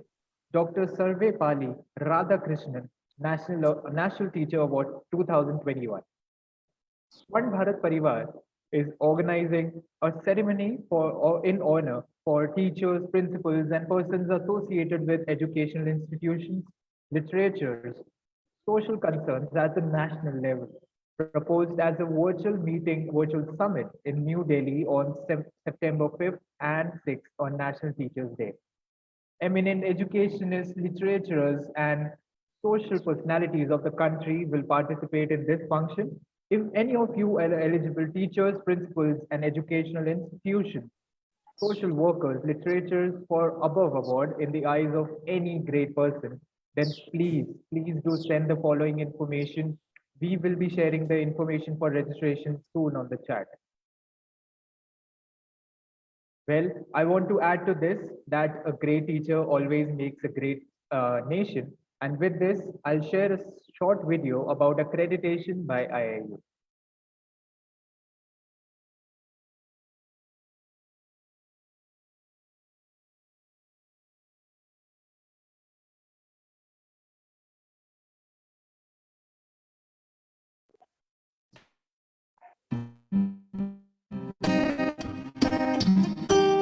Join us to make a difference in the orbits of education. We are the change. We are IIU. Are you a K-12 school offering a top quality education? Are your students getting global exposure? Is experiential learning and innovation a part of your curriculum? Are your teachers internationally certified educators? Are you able to identify your learners' potential and expose them to compete globally? If the above questions do not sound optimist, then the clock has struck to get accredited and affiliated by IIU. You think of strategies, training, competitions, we offer it. You want to interact with an expert team of educators, we possess it. You want to be exposed to learning at a global platform? If yes, you have embarked at the right destination. IIU's International School Accreditation Board. Let's put some light over accreditation, what it is. Why do we need it? Simply put, accreditation is value. In today's challenging world, it is extremely important that institutes or schools be accredited and approved with the institutes meet certain standards. Accreditation assures employers that the graduates of an accredited institute are ready to face challenges and rigors of the modern world. The students who graduate from accredited institutes and schools have access to enhanced opportunities and employment and global mobility. IIU accreditation affiliation has no bars for any boards like state boards, CBSE, ICSE, IGCSE, IB. IIU accreditation affiliation has created an arena for learners across the various countries and continents throughout the globe. What are you waiting for? Apply now. IIU's International School Accreditation Board.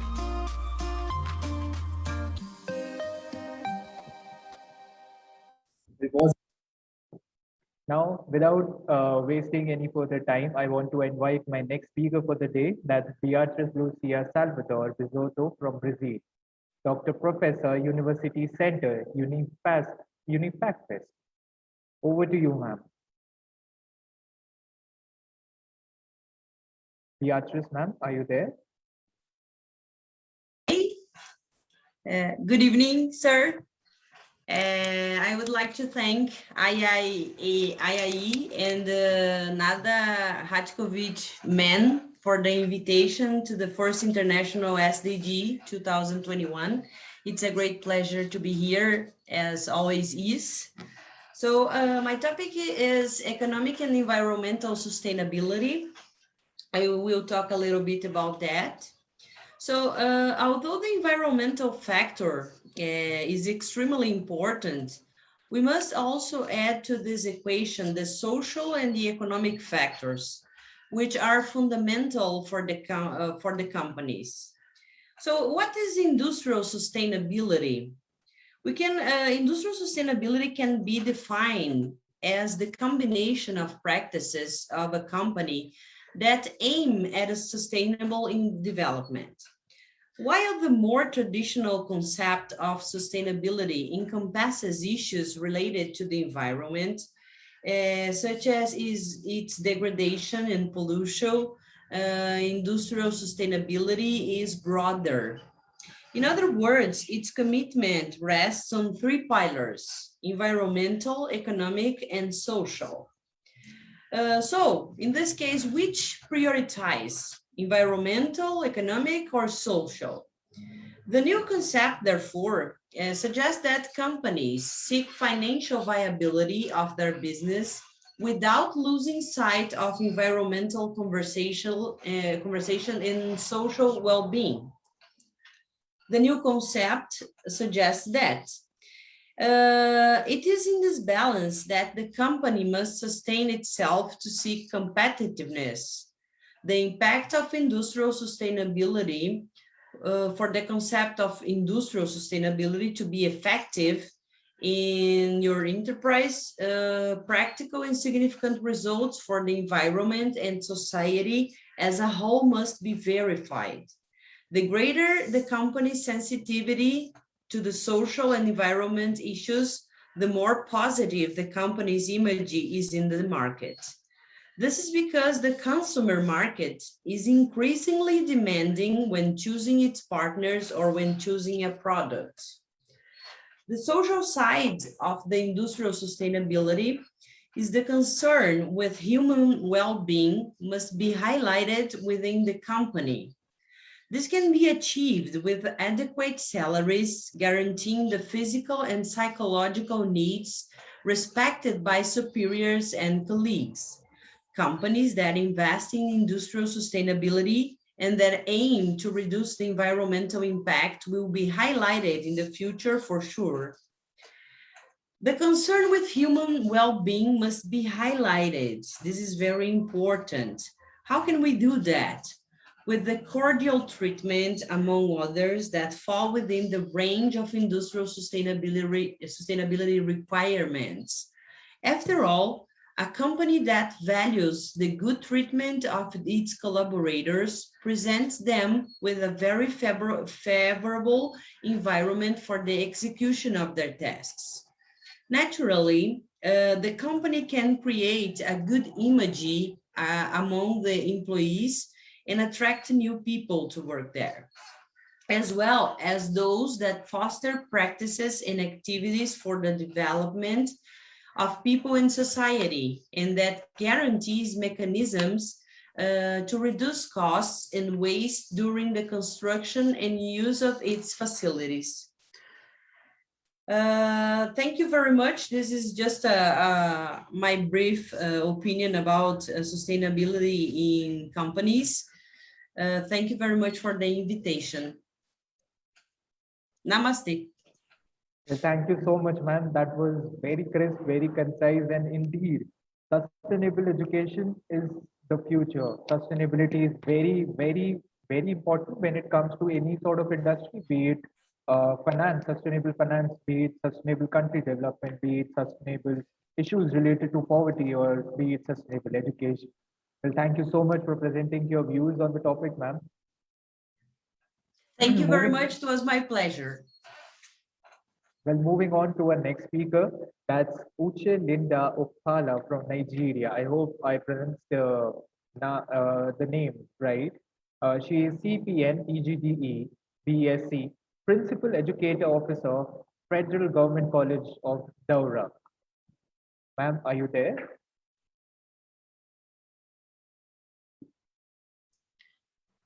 She was here, she joined, but in Nigeria, she has a bad connection. Maybe again is losing, but we will call her. She was here.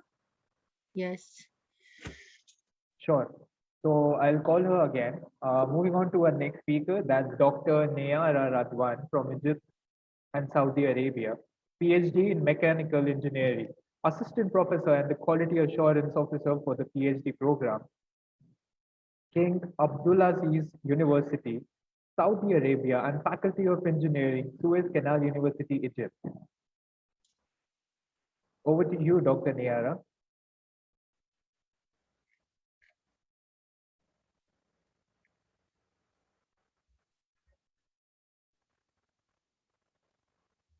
Dr. Nayara, am I audible? I don't see him here. Okay. Moving on to our next speaker for the day. That's Edward Robert Mondol from Canada, MBA certified coach, lead auditor, founder, principal, and chief learning evangelist, and adjunct professor, Global Academy of Holistic Leadership and Coaching in INC.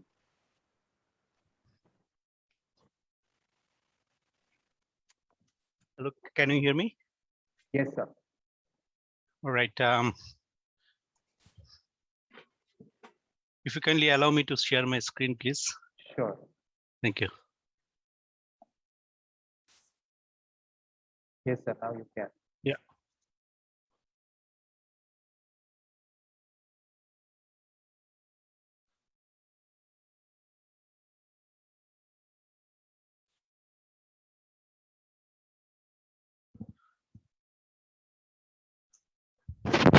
So it is my honor and I'm humble to share with you my thoughts on quality education. I will be speaking on the role of holistic educational approach using emotional intelligence. As you know that as an educator, it is the education, providing education is a noble duty. So as you know that as we are focusing on quality education, it is to ensure inclusive and equitable quality education and promote lifelong learning opportunities for all. And we have already been discussed those SDG 4 targets. I won't go into that, but let me share with you what is the holistic approach that we are focusing on. As you know that it is an each person intellectual, emotional, social, and physical, artistic, creative, and spiritual potential. It seeks to engage students in the teaching learning process, encouraging personal and collective responsibility. So as you know, in this part, the stage or the current pandemic era that we're living, it is very important to have the holistic perspective education. Holistic education instills curiosity and develop better communication and social skill. And it also encourages students to make connections in a subject using creative skill, develop psychological, social, and emotional growth, making learning natural and engaging. As you know, that a lot of educators are here, leaders, they know that by using the holistic approach, they're connecting with the students or learners. Sorry. Okay. Right. One of those quotes, I think, from Sanskrit, and it reads actually here: "The education is the best wealth among all. No one can steal it. No state can snatch it. It cannot be divided among the brothers, and it's not heavy to carry. As one consumes or spends, it increases. As one shares, it expands." So these are the actually quality education metrics. I won't go into that details, but just to share with you that as a learner, that we need to have aptitude, perseverance, school readiness, prior knowledge, various of learning. Those are the learner's characteristics. What we are doing here as an educator is enabling inputs like teaching and learning. So the learning times, teaching methods, assessment, feedback, incentives, class sizes, and also teaching and learning materials. That also right now during this pandemic stage, we are using the virtual classroom setup. So we are developing new materials, physical and infrastructure and facilities, human resources, teachers, principal, inspectors, supervisors, and administrators, and school governance. And what is the outcome for this is literacy, numeracy, and life skills, creative and emotional skill, values, social benefits. The context also is here, as you know, that economic and labor market conditions, the community, socio-cultural and religious factors, educational knowledge and support infrastructure, public resources available for educations, competitiveness of teaching professions of the labor market, and see with national governance and management strategies. So as you know, this is actually not a job of educator, it's a job for everyone. Like as a government, there is also it's called a public-private partnerships. We can do a lot of things. There are a lot of policies, governance issues are there. The philosophic standpoint of teachers and learner, peer effects, parental supports, that means parents are also involved here. Not only educators and learners, parents are also involved here. Time available for schooling and homework, national standard, that means government or agencies are also involved here. Public expectations, there should be a stakeholder communications and also labor market demands and globalization. Though these are the holistic education's approach. There are many others can be added, but generally, you know, right, what we can say is holistic educations means holistic approach. That means healthy social skill, character formations, conflict resolution skill, critical thinking skill, emotional development, core academics, hand-on lessons, manners.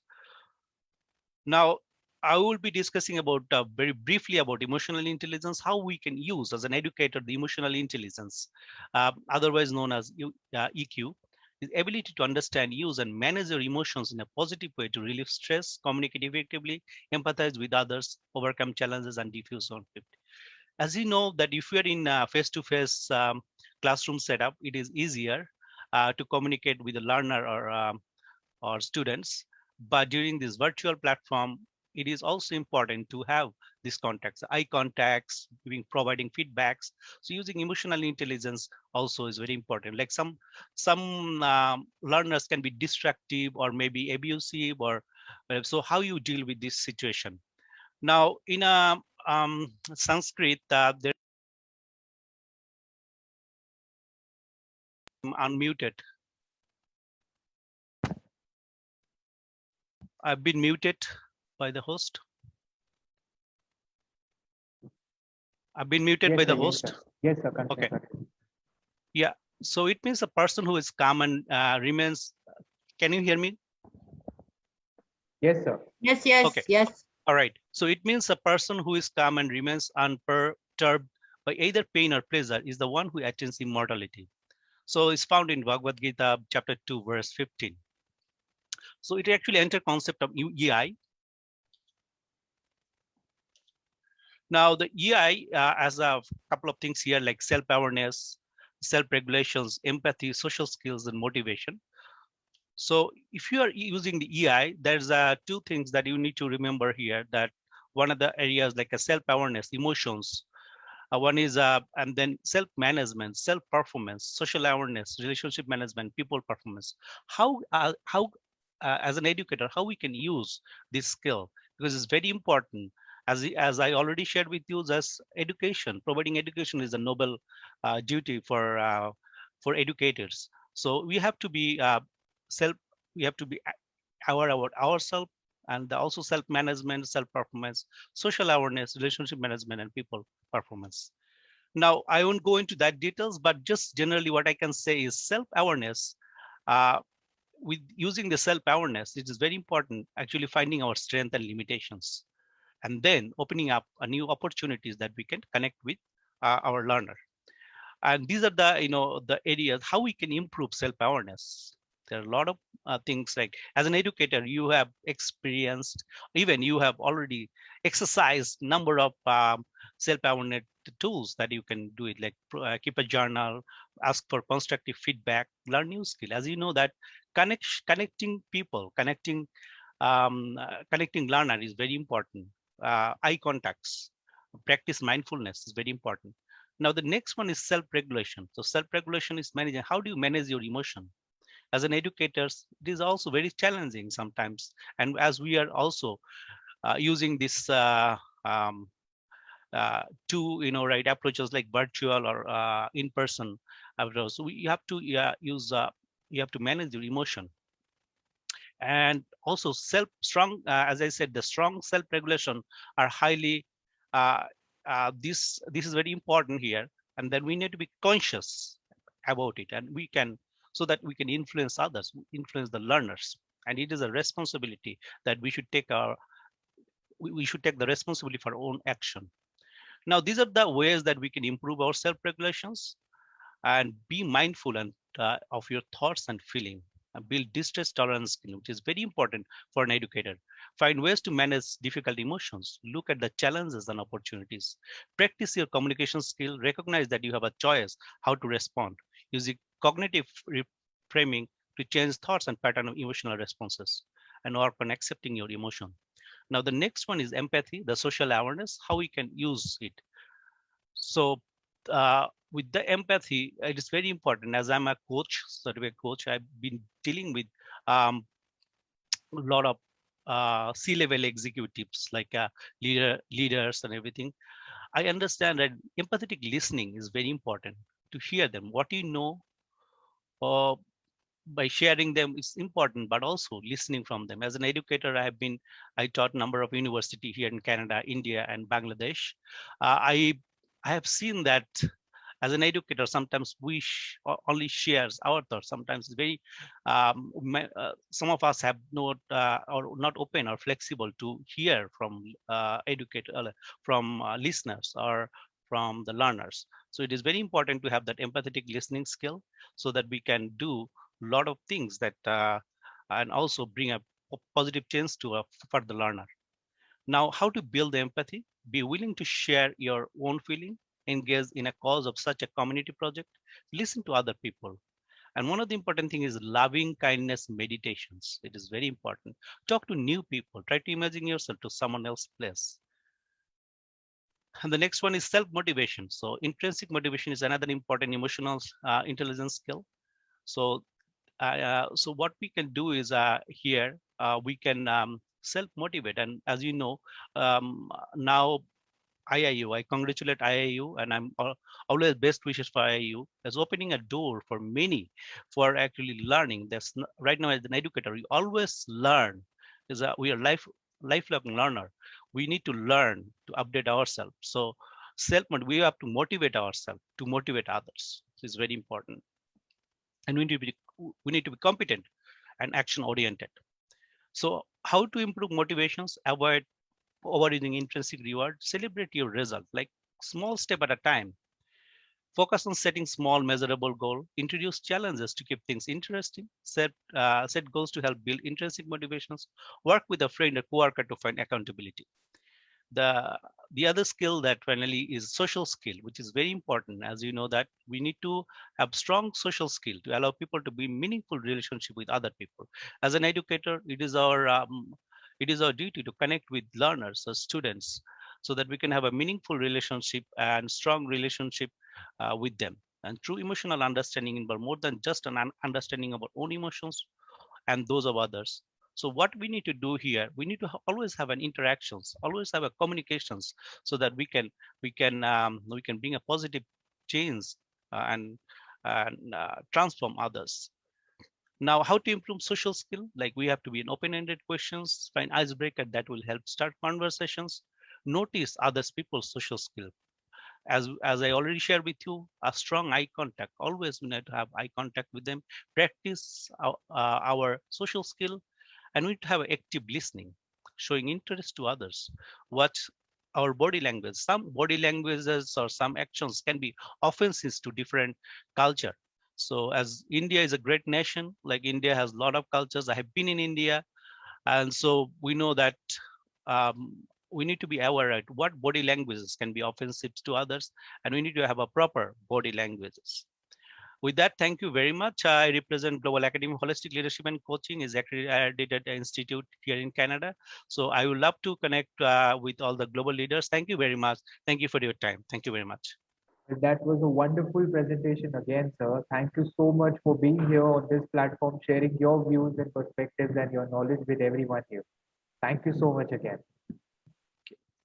Well, moving on, there is always that one person who has the vision, the thought, the idea behind a successful venture and organization. And if we talk about the man behind the success of IIU, it's our beloved co-founder of IIU, Mr. Piyush Pandit. Any words would be less for him. Thus, I'm sharing a short video to give all of us an insight into his journey and his life.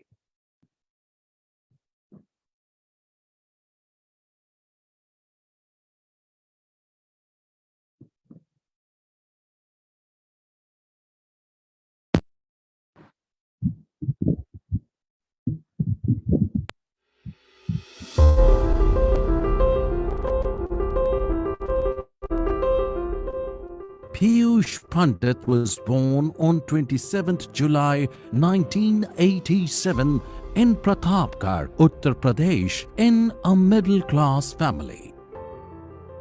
Piyush Pandit is that name who's recognized by his multiple work genres, an international social activist, award-winning social worker, serial entrepreneur, and founder of SBP Global.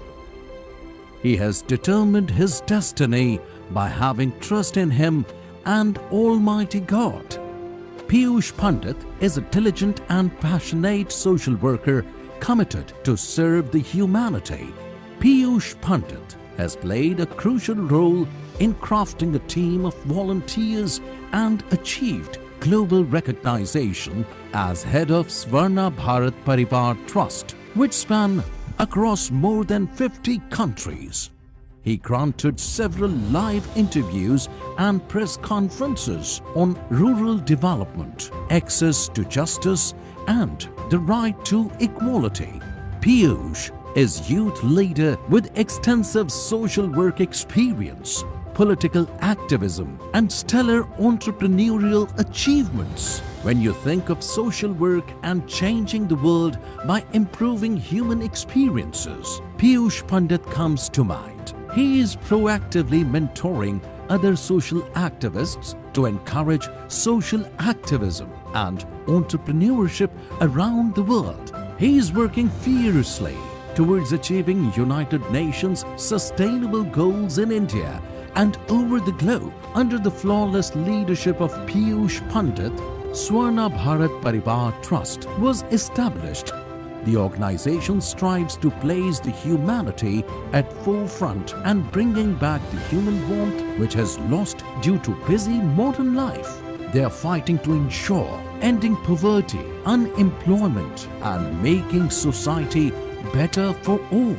Rural India has been a focal point of Piyush, which gave birth to Help India Help Foundation. The social work continues and the e-village was established in 2012 to reinforce India's roots in villages and villagers. At the crux of Piyush's work is the youth. He believes that youth empowerment is closely aligned with social service. Piyush is the CEO of Piyush Group. The organization covers several industries, including renewable energy, logistics, real estate, and so on. Piyush Pandit has succeeded in scaling the growth of these organizations, and his work has taken them to the multinational level, Piyush is able to form and sustain positive relationship with people. He has received a plethora of awards and recognitions in 2018 with India's Great Leader Award, India Star Book of Records in 2019, GTF World Summit Bangkok 2019, Volunteer Hero, Abad Samman Samaroh, Blood Donation Award, Environmental Sentinel Award, Yuva Gaurav Samman and Literature Confluence Award. Piyush Pandit believes in the philosophy of growing together. His slogan is, "Let's grow together and create tomorrow's entrepreneur." He has the vision to create a society that is based on freedom, equality, solidarity, diversity, and fairness.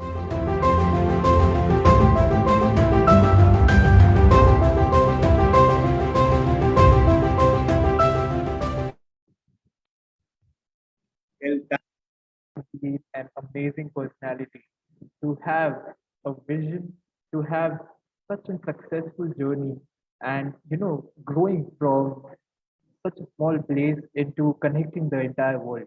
That's a really inspirational story, and that is Mr. Piyush Pandit for all of us. Now, moving ahead to our next speaker for the day, that's Abhinav Srivastav from India. He's PGDM, MBA, CESOL, founder and trainer, Brand Charcha digital marketing company, and High on Skills School for Execution. Abhinav sir, over to you.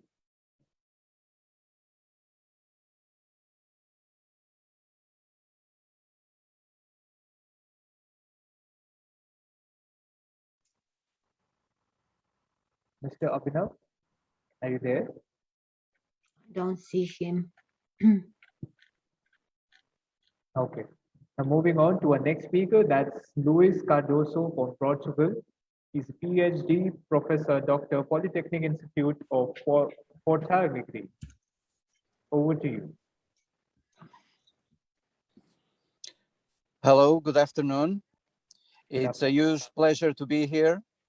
Congratulations to IIU University and the best of luck for all that are involved in this great endeavor. It is a huge pleasure to be here, and I would like to share some insights about education at our present dilemmas and challenges, and also our challenges for the future. So almost 5 years since the UN adopted Sustainable Development Goals for the target date of 2030, UNESCO projections show that countries of the world will fail to meet the educational commitments of that agenda. Sustainable Development Goal number 4, unless there is serious progress over the coming decade, will not be accomplished.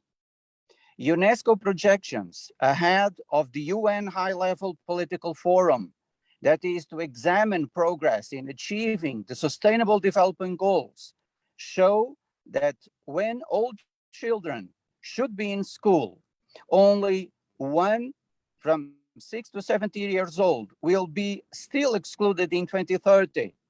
So projections also show that 40% of children worldwide will fail to complete secondary education, a figure that is forecast to reach 50% in sub-Saharan Africa, where the proportion of portrait teachers has been declining since 2000.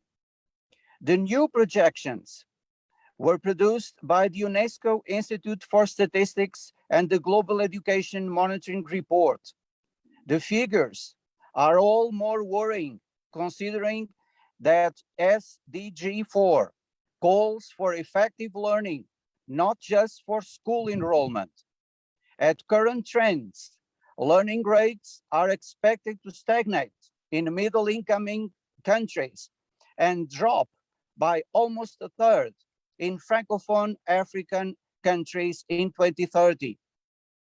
Furthermore, without rapid acceleration, 20% of young people and 30% of adults in low-income countries will still be unable to read by the target date for the elimination of illiteracy.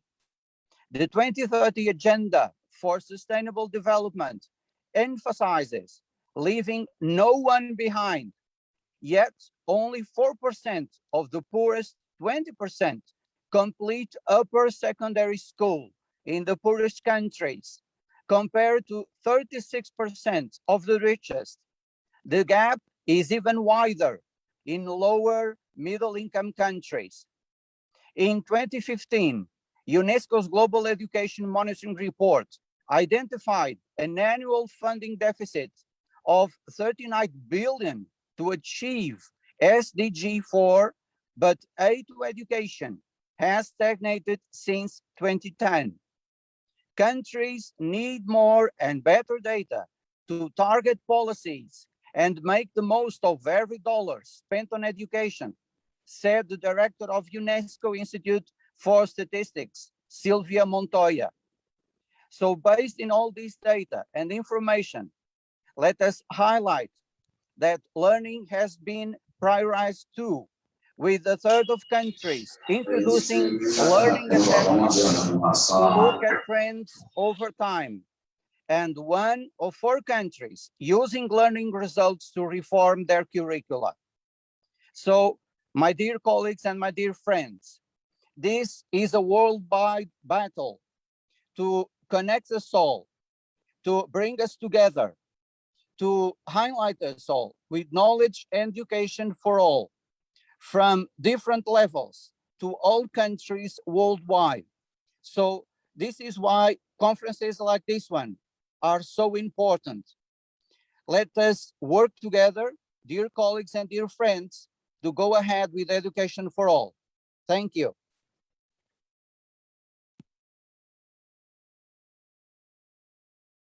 Well, thank you so much, sir. That was some great statistics and very useful and very insightful indeed. Thank you so much for being here, sir. Now calling upon our past participant again, Dr. Nayara Radwan from Egypt and Saudi Arabia. She's a PhD in Mechanical Engineering, Assistant Professor, and the Quality Assurance Officer for the PhD program. King Abdulaziz University, Saudi Arabia, and Faculty of Engineering, Suez Canal University, Egypt. Over to you, ma'am.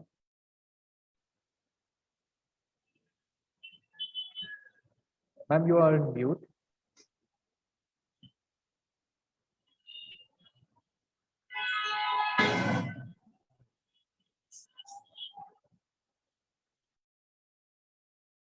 Nayara, ma'am.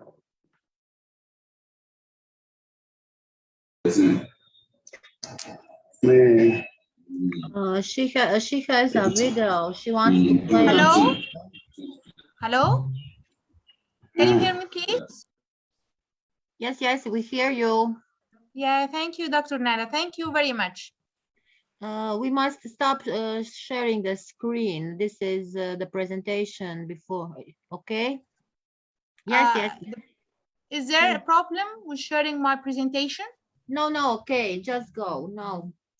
You can see it now? Yes, yes, it's okay. Okay, thank you very much. First of all, I would like to thank you all for your hard work to organize this very, very nice event. Thank you all. Thank you for the nice introduction. Okay, let me now show my screen. You can see my screen in the full mode. It's okay. Yes, we see all. Thank you. Okay, today we are speaking about sustainable development goal number 4, which is education. Of course, this is very important goal for all of us. But first, let us speak about what the meaning of sustainable development. Sustainable development, according to the United Nations definition, it is a model of development that we can maintain and support. It is a shared, holistic, and long-term vision that countries have agreed upon to be the best path forward for improving the lives of people everywhere. So sustainable development prompts prosperity and economic opportunity, greater social well-being, and protection of environment. This is why we are saying that development that meets the need of the present without compromising the ability of future generations to meet their own needs. The Sustainable Development Goals, which are 17 goals, they are all of them share that the key elements of all of these goals are 3 key elements, which are economic growth, social inclusion, and environmental protection. This is for all 17 goals. The global indicator framework includes specific targets and indicators for each goals. Today, we are speaking about goal number 4, which is quality education quality, or ensure inclusive and equitable quality education and promote lifelong learning opportunities for all by 2030. Why is the Sustainable Development Goal number 4 is important for all countries, for all humans? This is because about 750 million adults are illiterate, fueling poverty and marginalization. Ambitions for education are essentially captured in Sustainable Development Goal number 4 of the 2030 Agenda. This is aims to ensure inclusive and equitable quality education and promote lifelong learning opportunities for all by 2030. This is why it is very important to focus about Sustainable Development Goal number 4. For Sustainable Development Goal number 4, the United Nations divided it to 7 targets for expecting outcomes and 3 means of implementation. Today, I speak just to speak about these targets and 3 means. I will not explain about them because it's only 5 minutes. I don't want to exceed my time because of my colleagues. So let now show the 7 targets and the 3 means of implementation. The 7 targets for expecting outcomes are universal primary and secondary education. This is target number 1. Target number 2, early childhood development and universal pre-primary education. Target number 3, equal access to technical and higher education. Target number 4, relevant skills for decent work.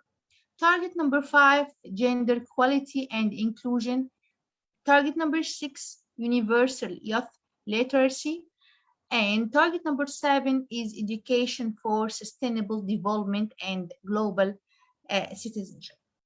So these are the 7 targets for expected outcomes to reach the quality of education. And we can do that by 3 ways of implementations, which are effective learning environments, scholarship, and teachers and educators. This is the 3 main to implement these 7 targets. Education before and after the pandemic. This is very important to know what is the difference between education before and after pandemic. Despite progress, the world is not on track to meet 2030 educator track. So before the coronavirus crisis, projections showed that more than 200 million children would be out of school and about 60% of young people would be complementing upper secondary education in 2030. Also, education system worldwide have been hit hard by the pandemic. School closures to stop the spread of coronavirus have affected most of the world's students' population. distributed education is adversely affected learning outcomes and social and behavioral development of children and youth. Children and youth in poor communities are practically at risk of educational exclusion. Finally, the pandemic is deepening the education crisis and widening existing educational inequalities. This was a brief about Sustainable Development Goal number 4, which is quality education. Thank you all. I was very happy to be with you today. Thank you very much. Well, thank you so much, ma'am, for presenting your ideas and important views with all of us present here today. Now, I'd like to call upon the next speaker for the day without wasting any time. That would be Ms. Neeta Bhalla from India, MA English, B.Ed, Vice Principal of Vipure Group of Schools. Ms. Neeta Bhalla.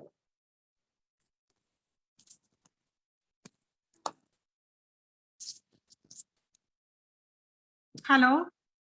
It's great to have you here, ma'am. Good evening. Good evening, Sorry, I think Ms. Naira's screen is visible. I'm not very sure that I'm visible to everybody or not. Yeah, just a second.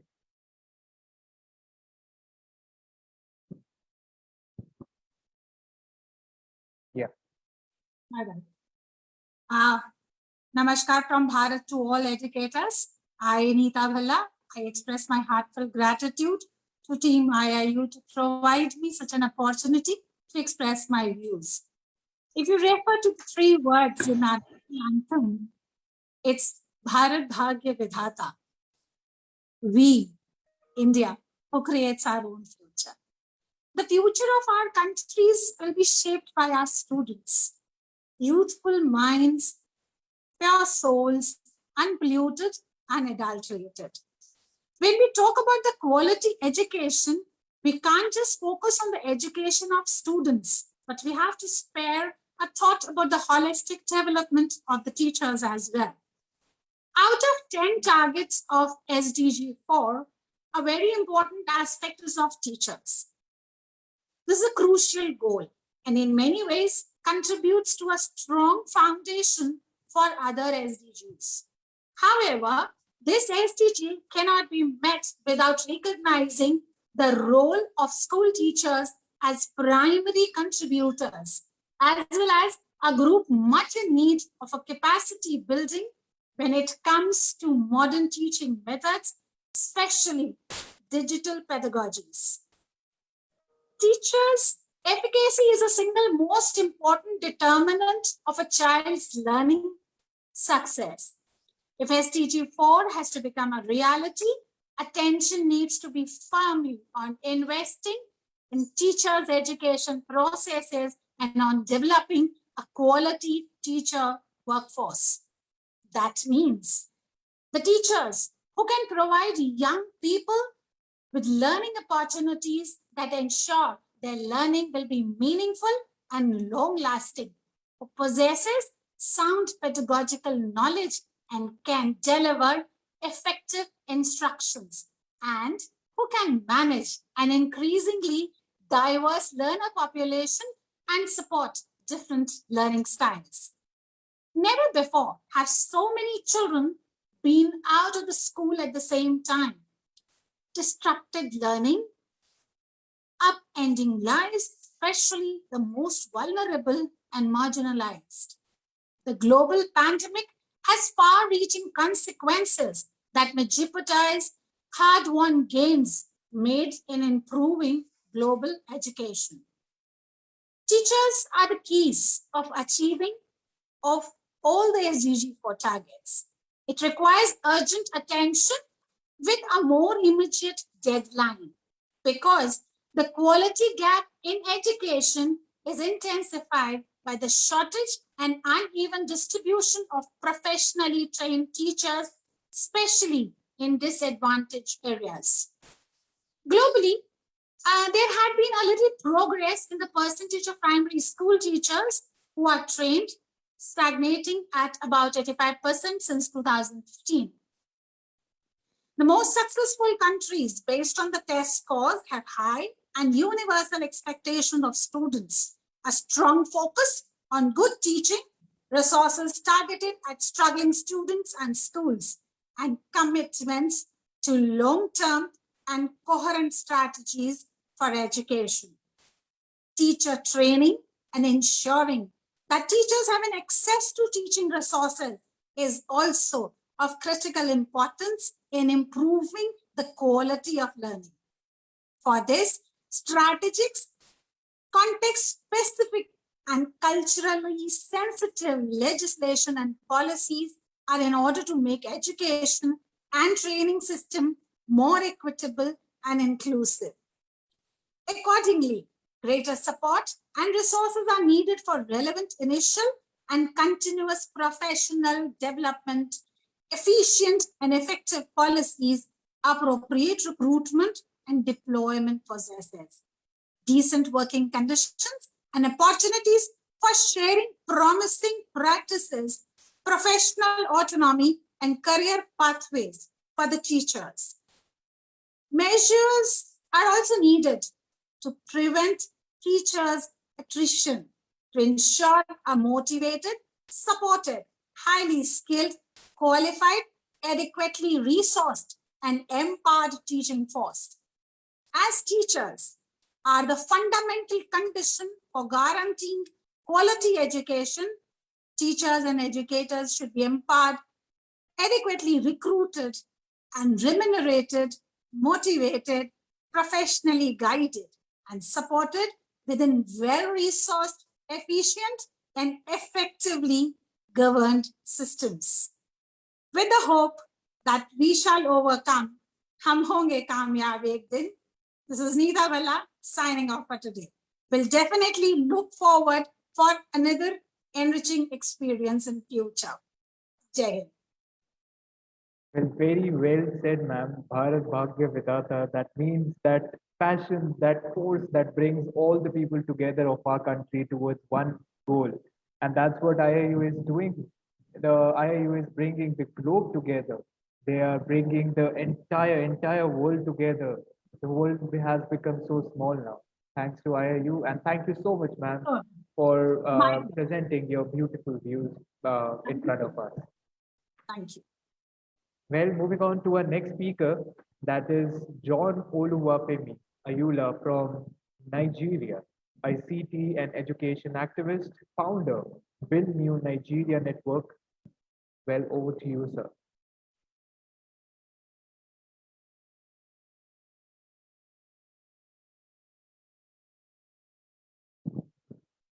John, sir, are you there?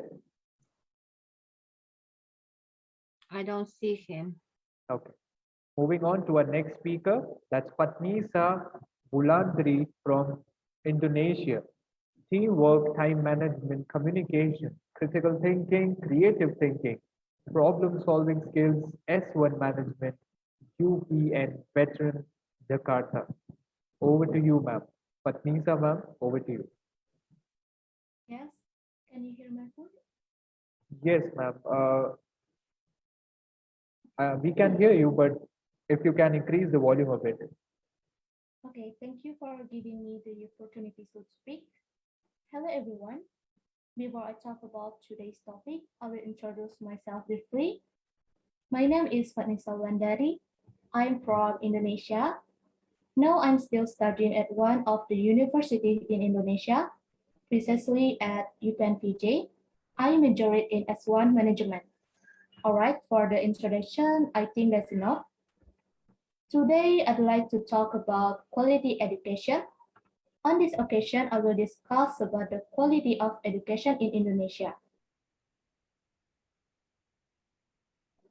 Along with the times, education in the world from year to year has progressed. Over time, policies in the world of education have also developed in a better direction. As in Indonesia, in 2020, Mr. Nadiem Makarim, as Minister of Education and Culture of Indonesia, announced a new policy in the world of Indonesia education, namely Merdeka Learning Campus Merdeka.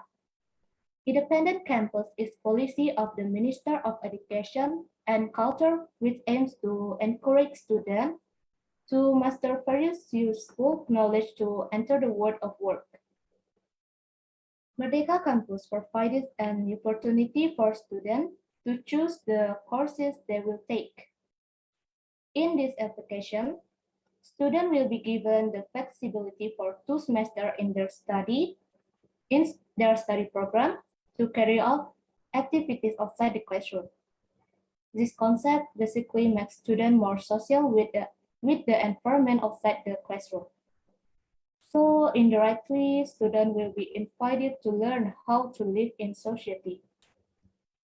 Basically, the policy aims to be able to introduce the world of work to students from an early age, so that students will be much more ready to work after graduating from available universities.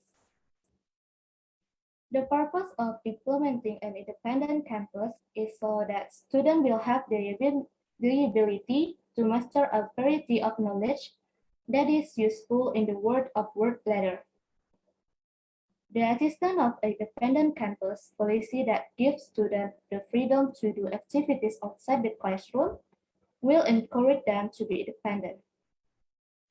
Campuses that provide flexibility to students for activities outside the classroom will help them know more about the application of their knowledge in the field of work. This will help students to be better prepared to face the increasingly difficult world of work. Okay, I think that's all my speech. Hopefully, my brief description of quality education can be useful for us, and hopefully what I say can inspire all of us present in this room and continue to motivate us to always support education in a better world and ensure that everyone gets an education. Finally, I want to apologize if there are mistakes in the words of my speech, and thank you very much for your attention. Well, thank you so much, ma'am, for presenting your views on this platform. And thank you so much from all of our side. Well, moving on to our next speaker, that would be Mrs. Vaishali Kamath from India. B.Pharm, MBA, MA Engineering, B.Ed, DSW, ND, DHMM, Science Educator, MES, DSF. Over to you, Vaishali, ma'am.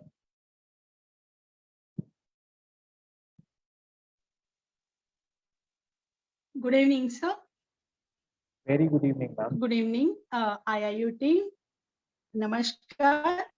This is from Vaishali Kamath from India. Namaskar. Here we are really thankful to IIU team and all the world educators. They have came together and a nice interaction is going on. So, sir, will you please allow me to share my screen, sir? Hello. May I share the screen, sir? Yes, ma'am. You can. Okay. Thank you, sir. Thank you.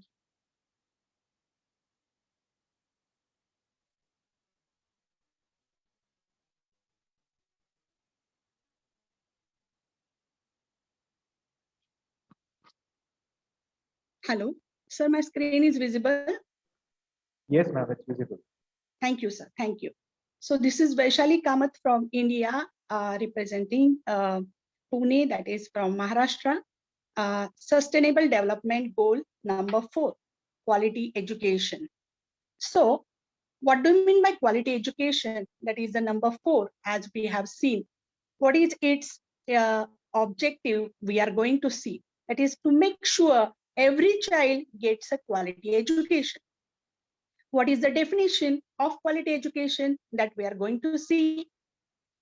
It is objective is to ensure inclusive and equitable quality education and promote lifelong learning opportunities for all.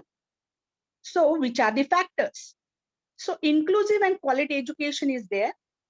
It promotes quality education, promotes lifelong learning, literacy skills, and social skills. So to give example, for promote lifelong learning, I would like to give one small example. As I'm a science educator, I would like to give examples from science. So be it. So if we are teaching human digestive system, we are teaching anatomy, physiology, the abnormalities, what type of medication should be there and everything. So the whatever anatomy, physiology, the diagram, students will, yes, definitely they will learn. But how they will correlate this information and how they are going to remember this important information throughout their life. So we can tell them about the different gastric disorders, different type of elements are there. So we are telling that, yes, the gastric acidity is counteracted by giving antacids. So simple example we can give, we can take the lemon juice and we can add a few drops of baking soda to it. Immediately we will see there will be a effervescence of CO2 and there will be neutralization reaction. So by doing small things, definitely the students will be able to see, and this is called as a hands-on experience. So here we will see the quality education. Yes, definitely the learning environment should be there, the content should be there, processes should be there, outcome and learner. If you I have given few examples how the content is also, yes, definitely learner is present. We are supposed to provide what for the exam point of view. Here you will examples I would like to give. If we are teaching the characteristics of air, okay, air is exerting pressure, air is having weight. So how they will come to know? If they will perform this activity, taking two balloons, one empty, one is having the, it is filled with the air, definitely they will come to know that the balloon which is filled with the air, it is tilting. So if they will do this, that is three types of memory are there, that is a visual memory, auditory memory and hands-on. If they will do this hands-on experiences, definitely they will remember these things and they can elaborate the concept in detail. Whatever type of question will be there, 1 mark, 2 mark or detail it will be. Here you will see the doing. By doing the things, the students will be able to analyze the scientific reasons they will be able to give. Moving towards next, that is the minds are like a parachutes. They only function when they are open. Yes, definitely in any kind of a disaster, if the parachute is not open, it is closed only, then what is the use of that parachute? Like that only we have the brain, the wisest animal on the world, we are saying that is the human being. If we are going to keep we are going to get the different type of so what we are going to get, that knowledge will get the different type of, the students will go for exhibitions, go for different type of museums, they will see different type of things, they will see and they will start analyzing. So whenever they will grow, at that time that particular concept will be there, definitely they will think that yes, they will start correlating.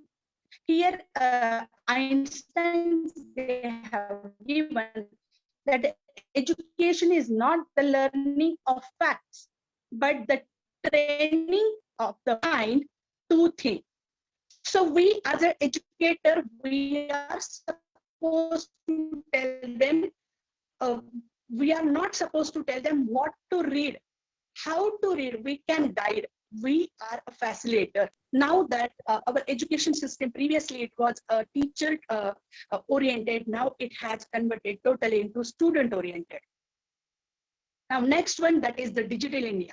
Exponential learning through digital means is the need of the hour to make education more interesting and palatable for millions of India underprivileged children. Definitely, our respected Prime Minister Narendra Modi ji. His dream is that I dream of digital India where quality education reaches the most. It is due to this pandemic situation what we were facing globally. All industries, my dear friends, or many in the education industry, we can say, where the education has not stopped. It has taken all educators. They have taken this challenge not to stop our education, but the more hours were given, more efforts were taken by these all educators. What for? To learn how to deliver our knowledge towards our students, whether they are in urban area or rural area. So yes, definitely with the help of different type of digital platforms, it might be Zoom, it might be Google Class, knowledge and interaction with the student was eminent speakers. They have told that yes, eye contact, we are missing the touch of the students doing the things together. Yes, sharing is a little bit, there is a limitation, but definitely we can make our online classes very interactive with the help of small activities which we can see and enjoy. So here you will see a lot of hands-on experiences we have done, like a balanced diet, sprouted moong bhel, or wheat grassroots. Now we can correlate the students whenever they are going to learn about nutrition. Yes, definitely the balanced diet will be there. What to mean by balanced diet? What is the importance and how we can convert this knowledge into action-oriented or hands-on. So moong seeds, cooking also with the sprouted moong. Yes, definitely you can prepare a recipe and you can give or offer to your parents on Sunday also. So they have enjoyed, they have learned this recipe, and all the nutrients, all the material, it was a raw material. So definitely it was totally nutritious along with the different type of vegetables. Here, if we will give some example or activity, study of roots, definitely students will, yes, different type of monocots, dicots, they are going to see. But one important thing, how was once our next generation will come to know what we should is wrong, if what will happen, that the abnormal things will be there if we will take the wrong diet. So here, wheat grass, if the student is going to grow that wheat and the roots will be there, definitely the wheat grass, it is very important for the treatment of arthritis. We can deliver this knowledge which will get fitted into students' mind, and definitely he's going to use and implement in the future. Here also you will see that whether it is science, whether it is maths, whether it is geography, definitely you can implement a small activities if you will take with the students. Definitely whether it is offline or whether it is online, our classroom will be interesting. They are waiting for our activities. So here a few example, or one example, scientific reason. The bird is flying, a bird is flying high, okay, and we are not able to see the shadow. What is the reason behind that? You need only simple, easily available thing. The blackboard is there, one chalk I have taken, and the mobile screen that is. So as we will change the distance between the screen as well as our chalk, that is the object will be a bird. So yes, definitely the students will be able, this was conducted online, so students were able to see, yes, what is the main reason. Yes, definitely whenever we are going to teach them, yes, they will mug up and they will write all the things and they will get full marks. But how they will come to know, how they will understand. Now, this understanding will be converted into application. Next, yes, teacher role is like it is a mentor for innovative projects. Definitely the innovation is the one factor which will improve the quality of education. Here, simple things you can give here you will see, you are able to see the best out of waste. That is the thing. So how it will proceed or how it will empower the entrepreneurship. This small student also, it is not necessary that you are supposed to complete your degree and then you will start for earning. No, my dear friends, our students will become entrepreneur and they are become. So with the of West also, they have prepared nice things, and they have sold it also. Whatever the cost, we to how to prepare or how that is the maximum retail cost. What was the doing and everything to calculate that also was joined. They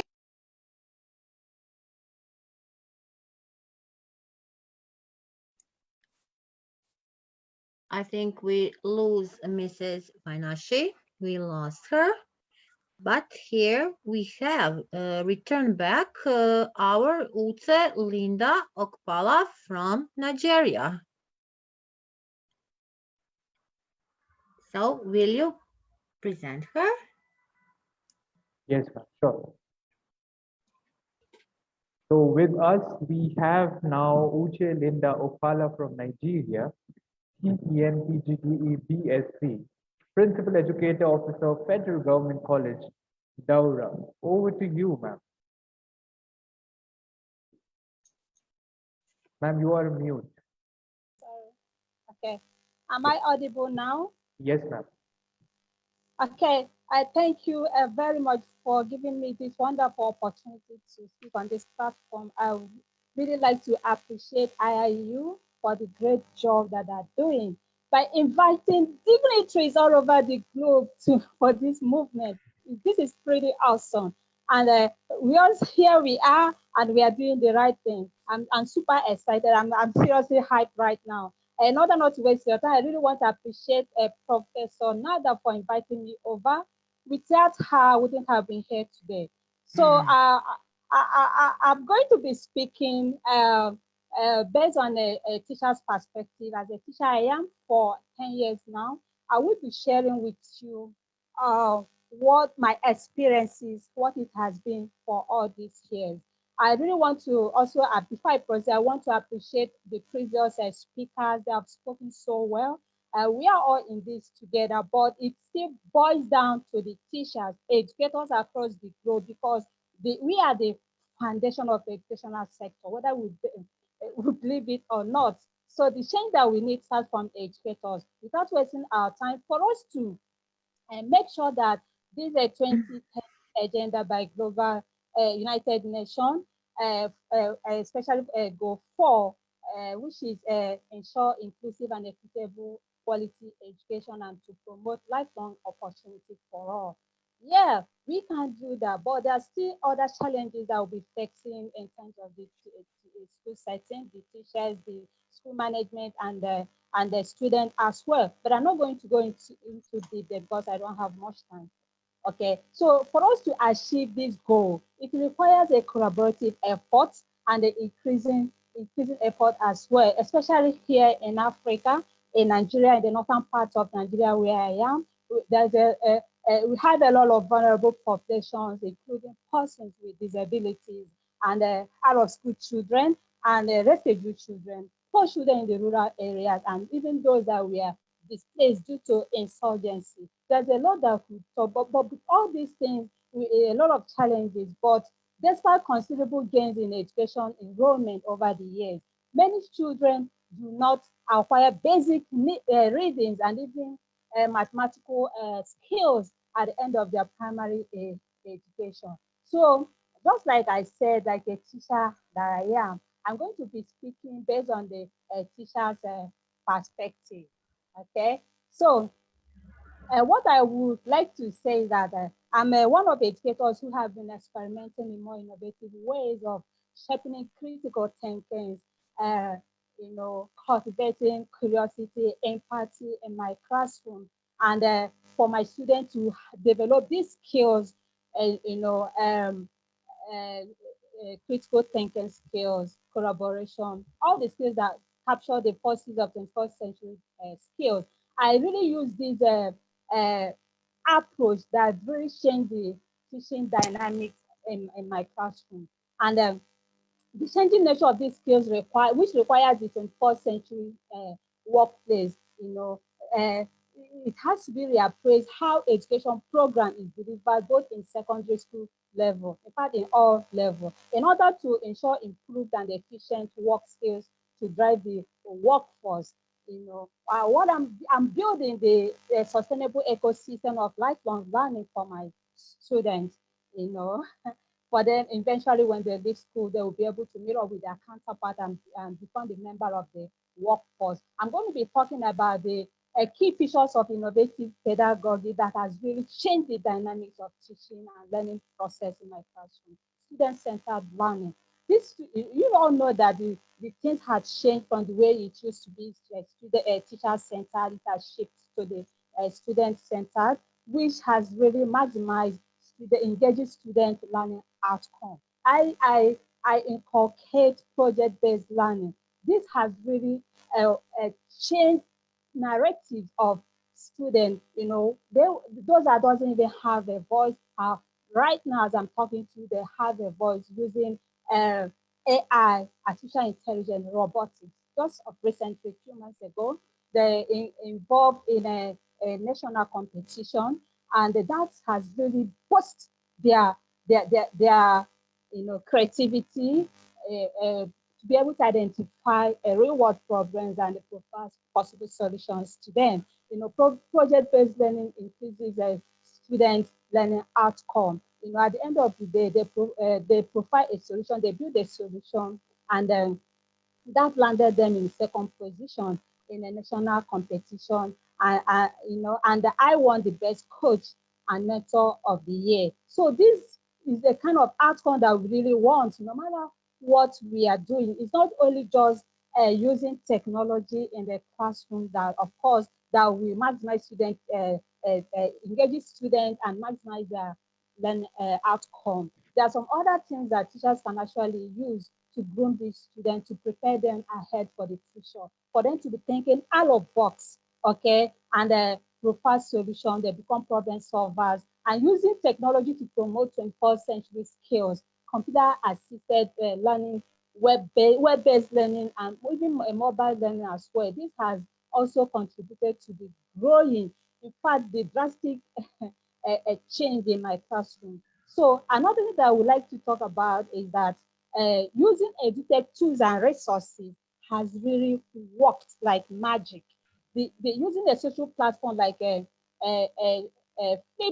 which is a social learning that has given my student voice, especially those ones that are shy enough that won't even have a say or to participate in activities in the classroom. So this has really using, I call it the apps matching. They're using a lot of edutech tools and resources to amplify their voices, to showcase their projects, and share to all the social media platforms. So this alone, engages students and work-based learning as well, which interact teaching and learning, making it more fun and interesting. So what we need to do as educators, as a teacher, wherever you are, I know there are some other areas, remote areas that doesn't even have access to these tools, these technologies. But anywhere you are, start from the little you have at the moment to be the change,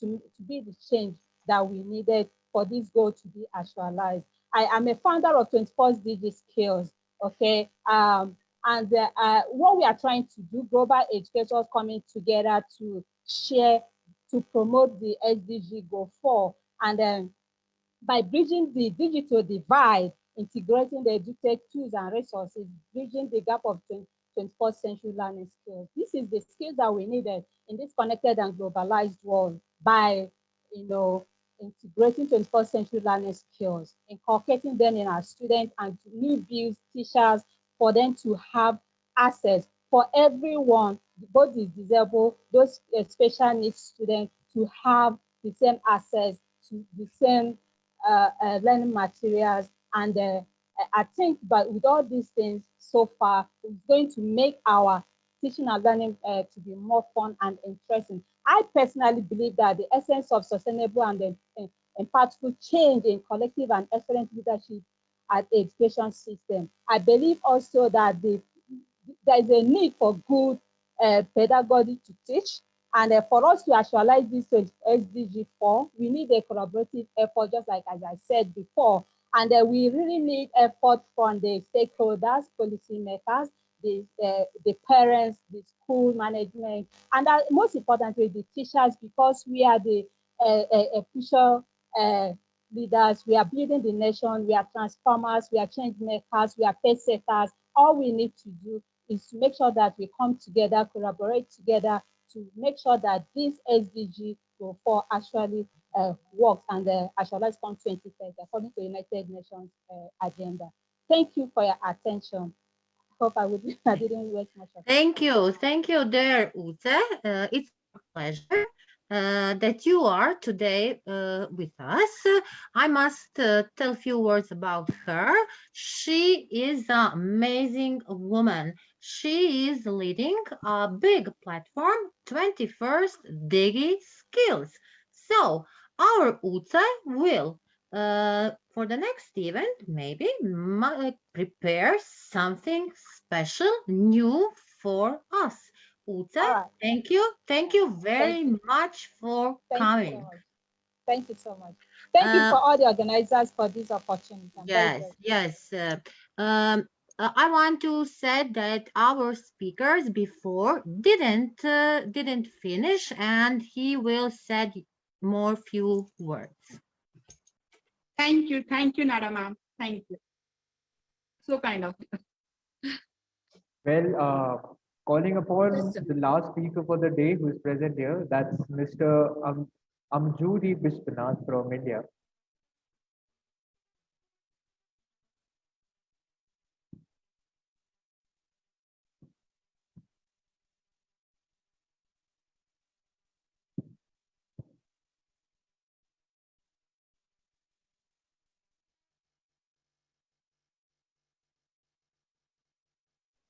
Nada ma'am, you are not audible. I said, where is Amjudi? And question? I will take only 2 minutes. I will complete because of connectivity issue.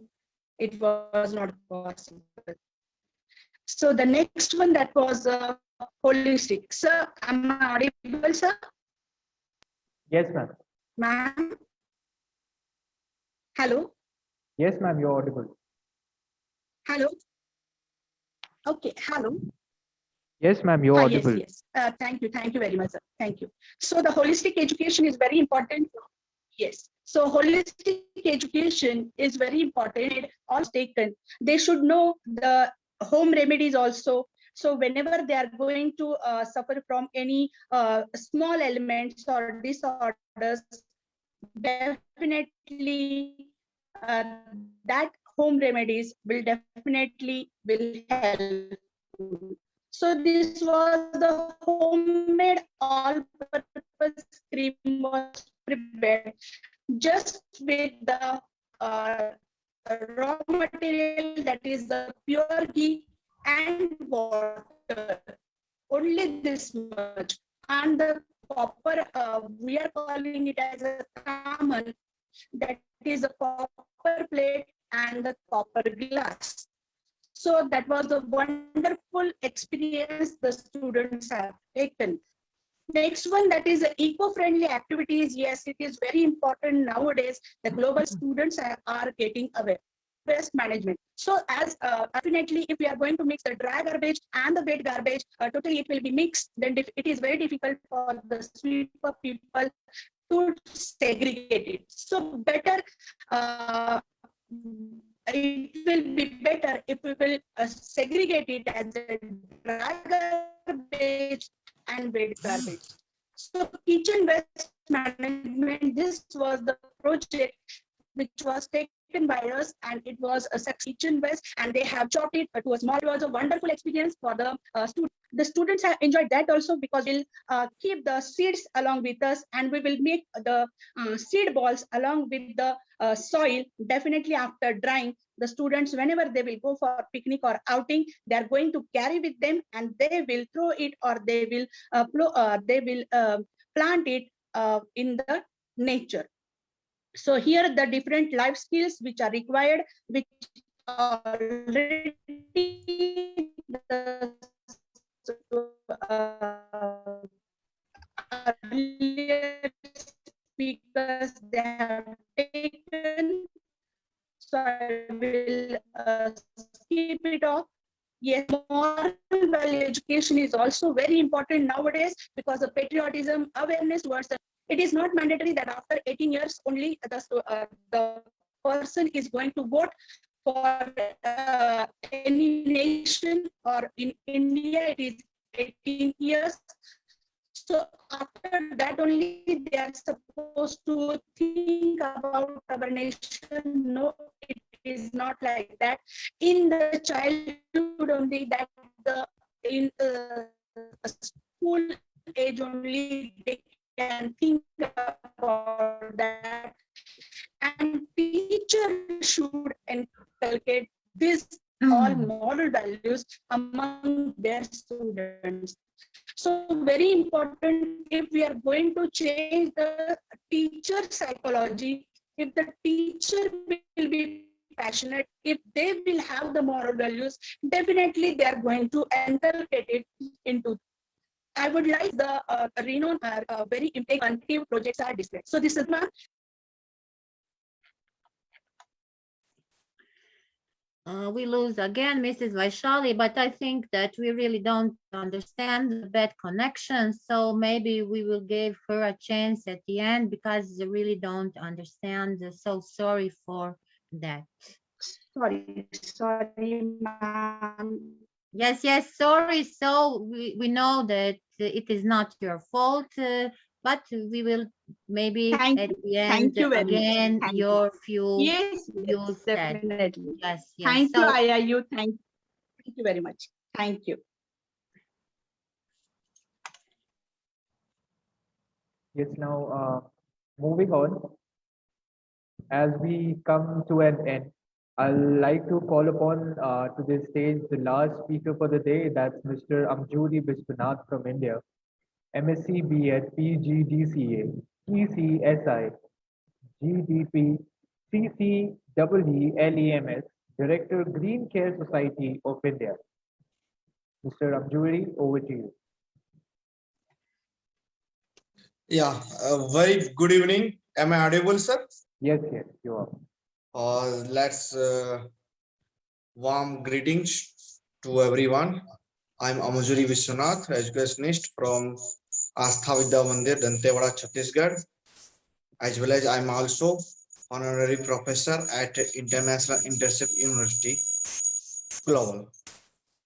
I'm thankful to entire the organizing committee of IIU for giving an opportunity to share as a keynote speaker on SDG goal for quality education as part of first international SDG conference of IIU. I'm thankful to entire the organizers and moderators and distinguished speakers for this wonderful opportunity. I'm sharing my PPT.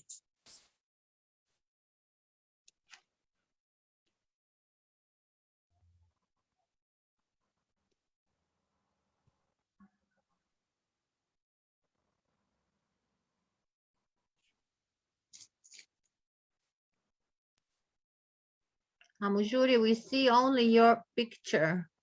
Yes, I'm sharing. Okay. Yes, I've made you the co-host. Now you can share your screen.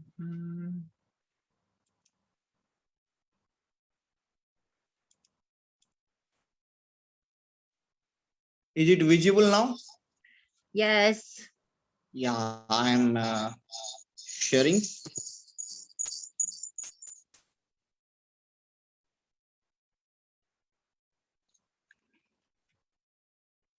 Yeah, this is great to wonderful opportunity to share my knowledge on this context of quality education, to implement and elaborate all these aspects. When we start about that or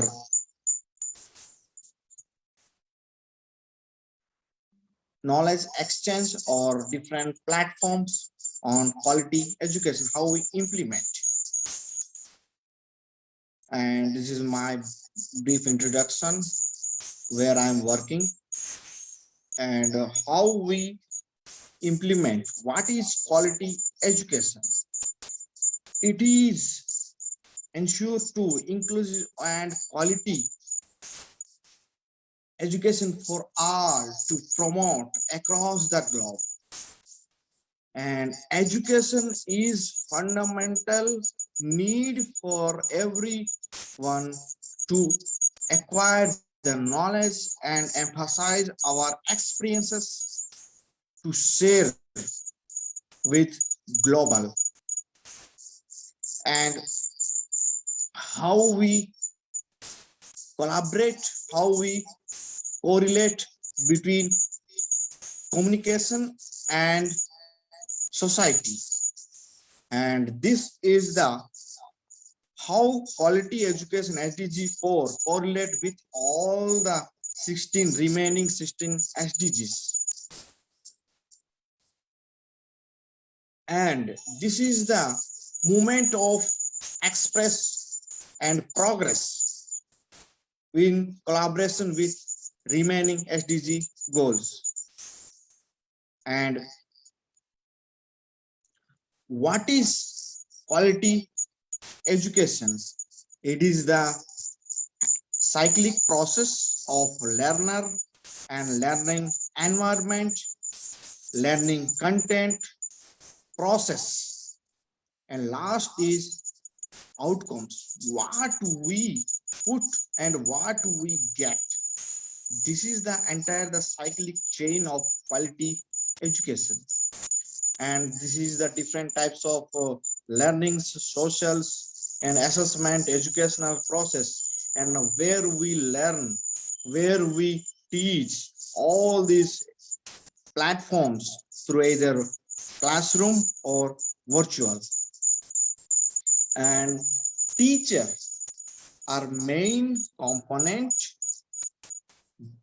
to teach the knowledge through education, and parents are also another component to guide the students. Teacher, parents, and students, these three components are more important in learning and teaching process through education. Here, education system, how is in India? It deals with different platforms through school, knowledge, different courses, different platforms, either research or learning process. A brief history of education in India. It is the learning process from Gurukulas. It is the ancient learning process between the people and Guru, called as a teacher. And the present education system in India, how it transferred from Gurukula system to in smart class or classroom learning system. Nowadays, the learning process of classroom system also turned into the smart classes in connect with different electronic devices. And what is the difference between traditional education and modern education? Traditional education is teacher-centered, which is one-way transfer of knowledge, and this is passive and limited of theoreticals. But in modern education, is learner-centered. That means we can achieve, we can learn something according to our abilities. The subject specific and skill-based knowledge are more important in modern education. It is go through the multi-way of learning process to transfer the knowledge by engaging interactive and engaging and conceptual and practical activities. This is the main components of modern education.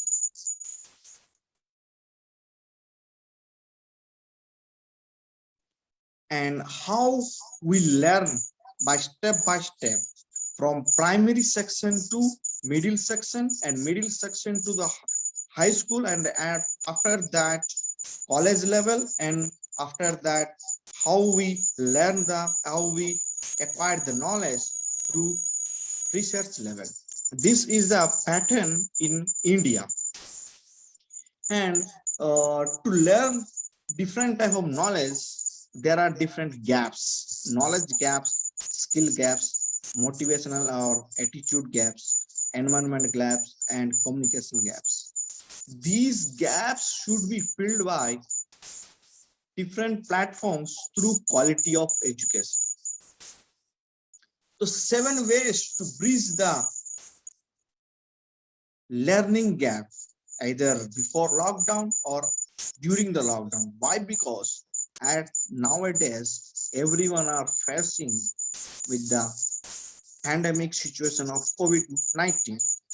During this time period, how we fulfill the gaps? There are different types of gaps, and how we fill different types of methods: pastoral support of pupils, quality blended teaching and learning process, curricular innovations, professional learning and opportunity for teachers or either educators, and focused learning on support, catch the tutoring, enhancing the parental engagements.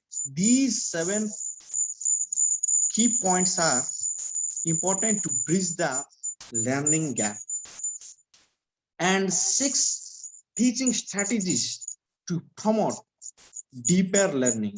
How we use all these 6 teaching learning process, like Socratic seminars, reciprocal teaching, clarity of knowledge, and Bloom's twist, and question formulation technique, and tried learning targets. These 6 teaching strategies to promote deep learning. And there are different change systems.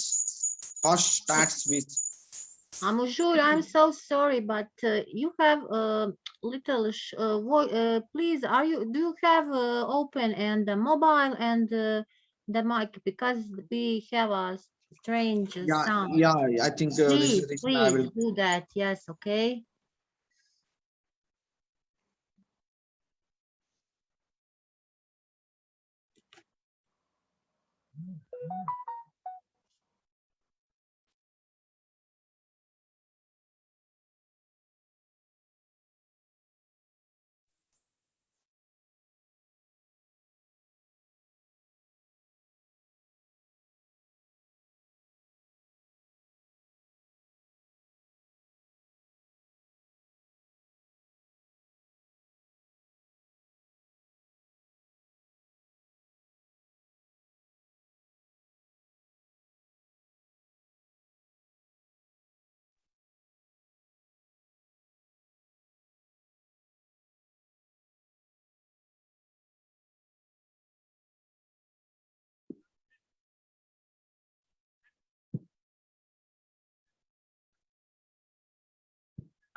Yes, I guess we are not able to hear anything.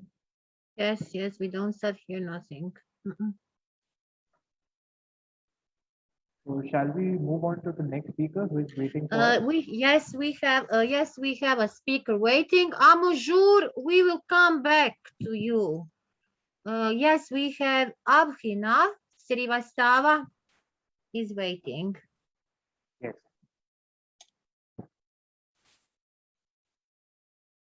Abhinav, are you here? Yes, ma'am. Am I audible? Okay. Sorry for waiting. Yes. Okay. So, well, super evening to all of you and namaste from India. Well, my name is Abhinav Srivastava. I'm a teacher, trainer, digital marketer, and a course creator coach. Well, before to start my talk, I just want to say thanks. And I'm really amazed to see that 17 goals, 17 days, massive number of speakers from the different countries on the same platform. And that is possible just because of a great leadership and a well-coordinated and a strong team. Well, today's topic is quality education. By 2030, we have a lot of goals. We have to reduce the poverty. We have to reduce the poverty. We have to spread knowledge. We have to create the better healthcare system. We have to save our resources, especially the water resource. We have to protect our environment. We have to focus on the gender equality. But my question is that possible without the goal number 4, quality education? No, not at all.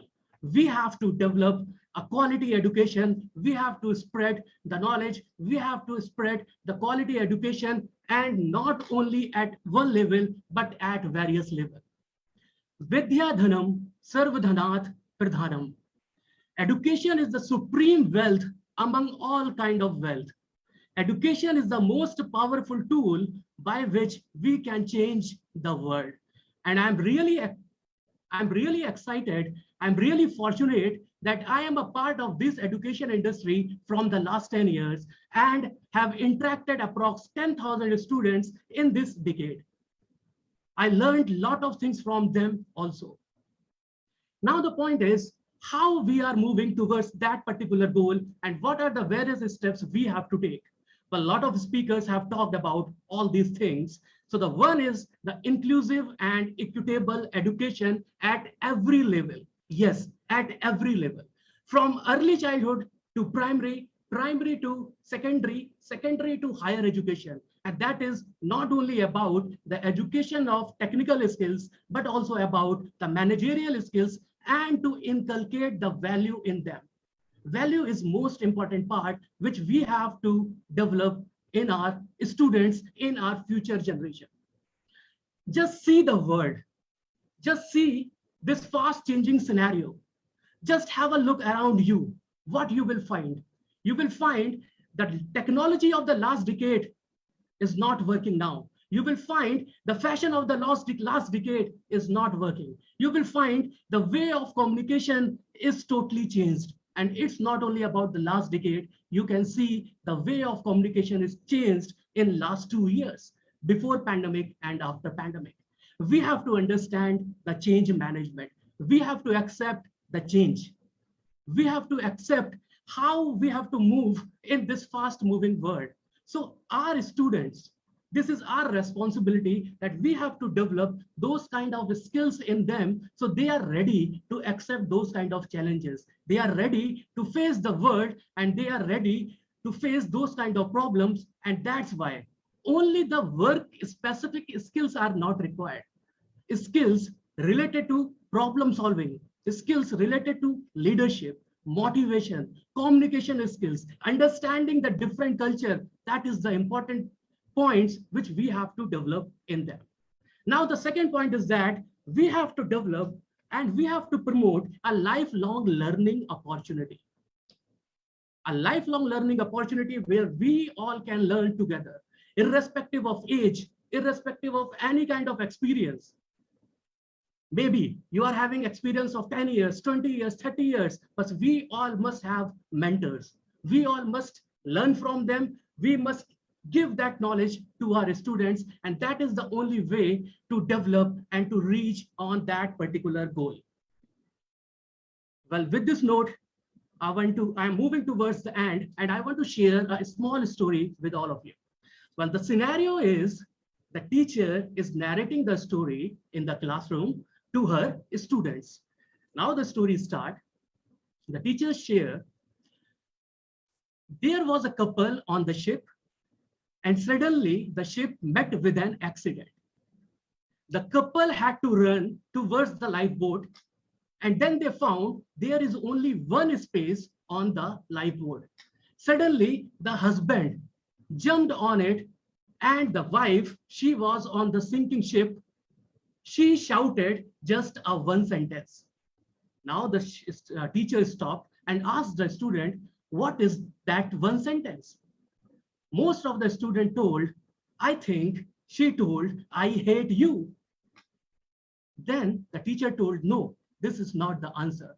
After some time, the daughter of that couple got a diary, and in that diary, that incident was described by her father.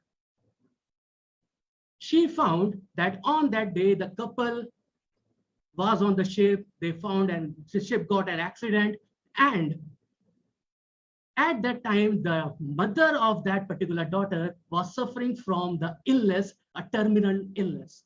And that was, they were having only one option, and the option was that he should come on the lifeboat to save the daughter, to take care of his daughter. So what is the moral of the story? The moral of the story is, of the good and the evil in this world, there are many complications behind them, which are hard to understand. So we should not focus on the surface and judge anyone without understanding them first. And that is the purpose. Well, thank you very much.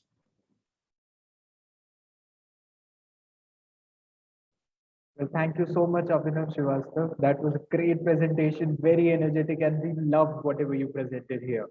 Thank you. Now, with the same energy and with the same enthusiasm, I want to call upon on the stage our co-founder from UK, Dr. Satnam Joshekar.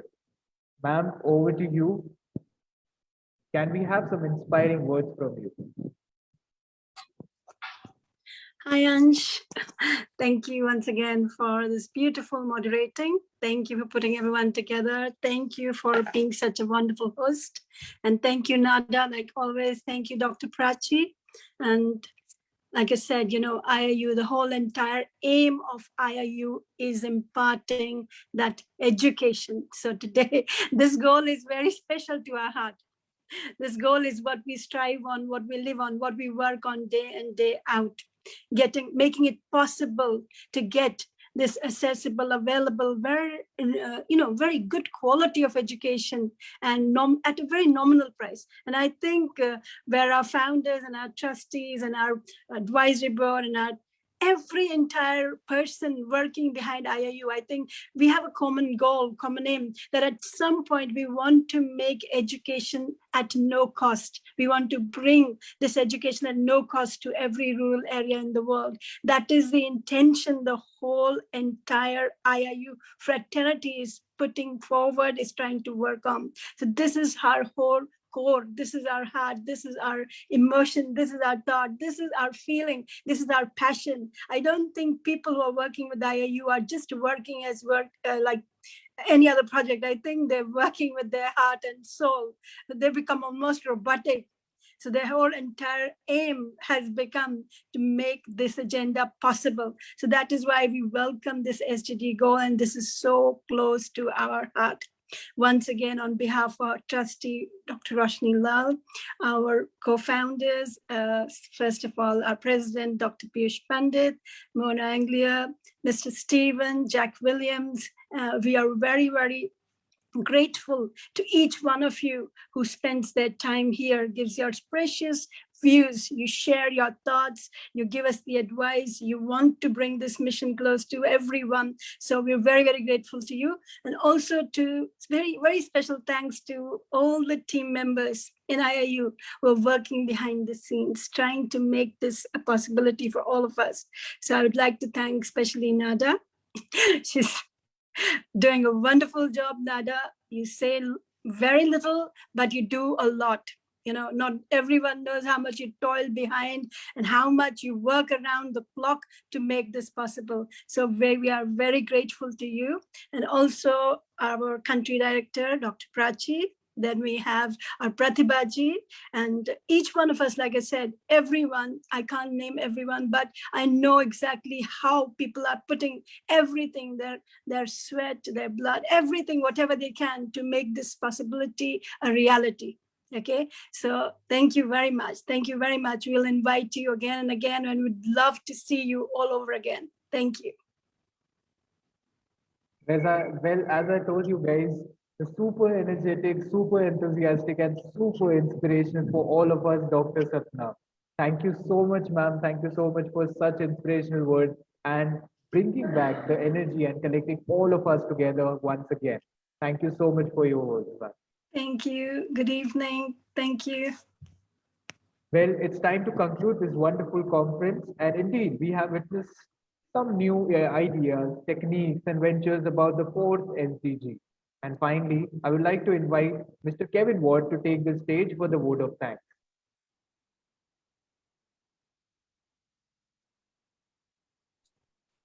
Thank you very much. On behalf of all of us that have participated, I want to say thank you to all of the IIU team, the hard work that has gone into this conference and will continue to go into this conference. And it has been very informative, and I'm sure will continue to be so. Want to say thanks to all of the speakers. It's evident that there's a whole lot of work that has gone into making these presentations both rich and informative, and very thankful that we've had so many participate to a point that we've had to extend the number of days to here. And as Dr. Satnam shared, of course, the SDG goal 4 is near and dear to the heart of all of us at IIU, an opportunity to bring quality, to bring education of quality, and of course, one of the key components is access. And I am grateful to be a part of this group and effort as we can change the face of education and begin to be more inclusive of more types of learners from different parts from all over the world. So again, great gratitude to everyone involved, and look forward to additional participation as we move forward and learn together and promote the mission of IIU to be able to provide education to as many as possible for as little cost as possible. So thank you, team. Thank you, participants. Thank you, everyone, for being a part of this effort, and look forward to seeing you further as we move forward. Thank you all. God bless, and see you on the next day. Thank you so much, sir, for being here and presenting the vote of thanks in front of everyone. Well, as I said, it's time to conclude our session now. I hope you all enjoyed and at the same time learned a lot from this conference. We will soon be back with some more inspiring and educating ideas and conferences. Till then, stay safe, stay healthy, and build sustainable future. And from all of the participants, all the speakers, all the organizers, thank you so much for giving me this platform. It's my privilege to be the moderator for this week of a conference. Thank you so much, all of you.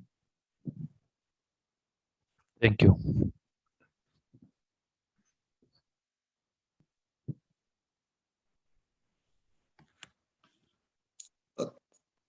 Hello. Thank you very much for a wonderful opportunity. Apologies for some interruption during my PPT. And I'm thankful to entire the organizing team who gave an opportunity to take part in this international conference to emphasize on share the knowledge and quality of education. I'm thankful to entire the organizers and moderators and also distinguished speakers of today's session. Thank you to IIU. Thank you very much. Thank you, Amujur. We are really sorry that you couldn't finish your presentation, but all these days you were our active speaker.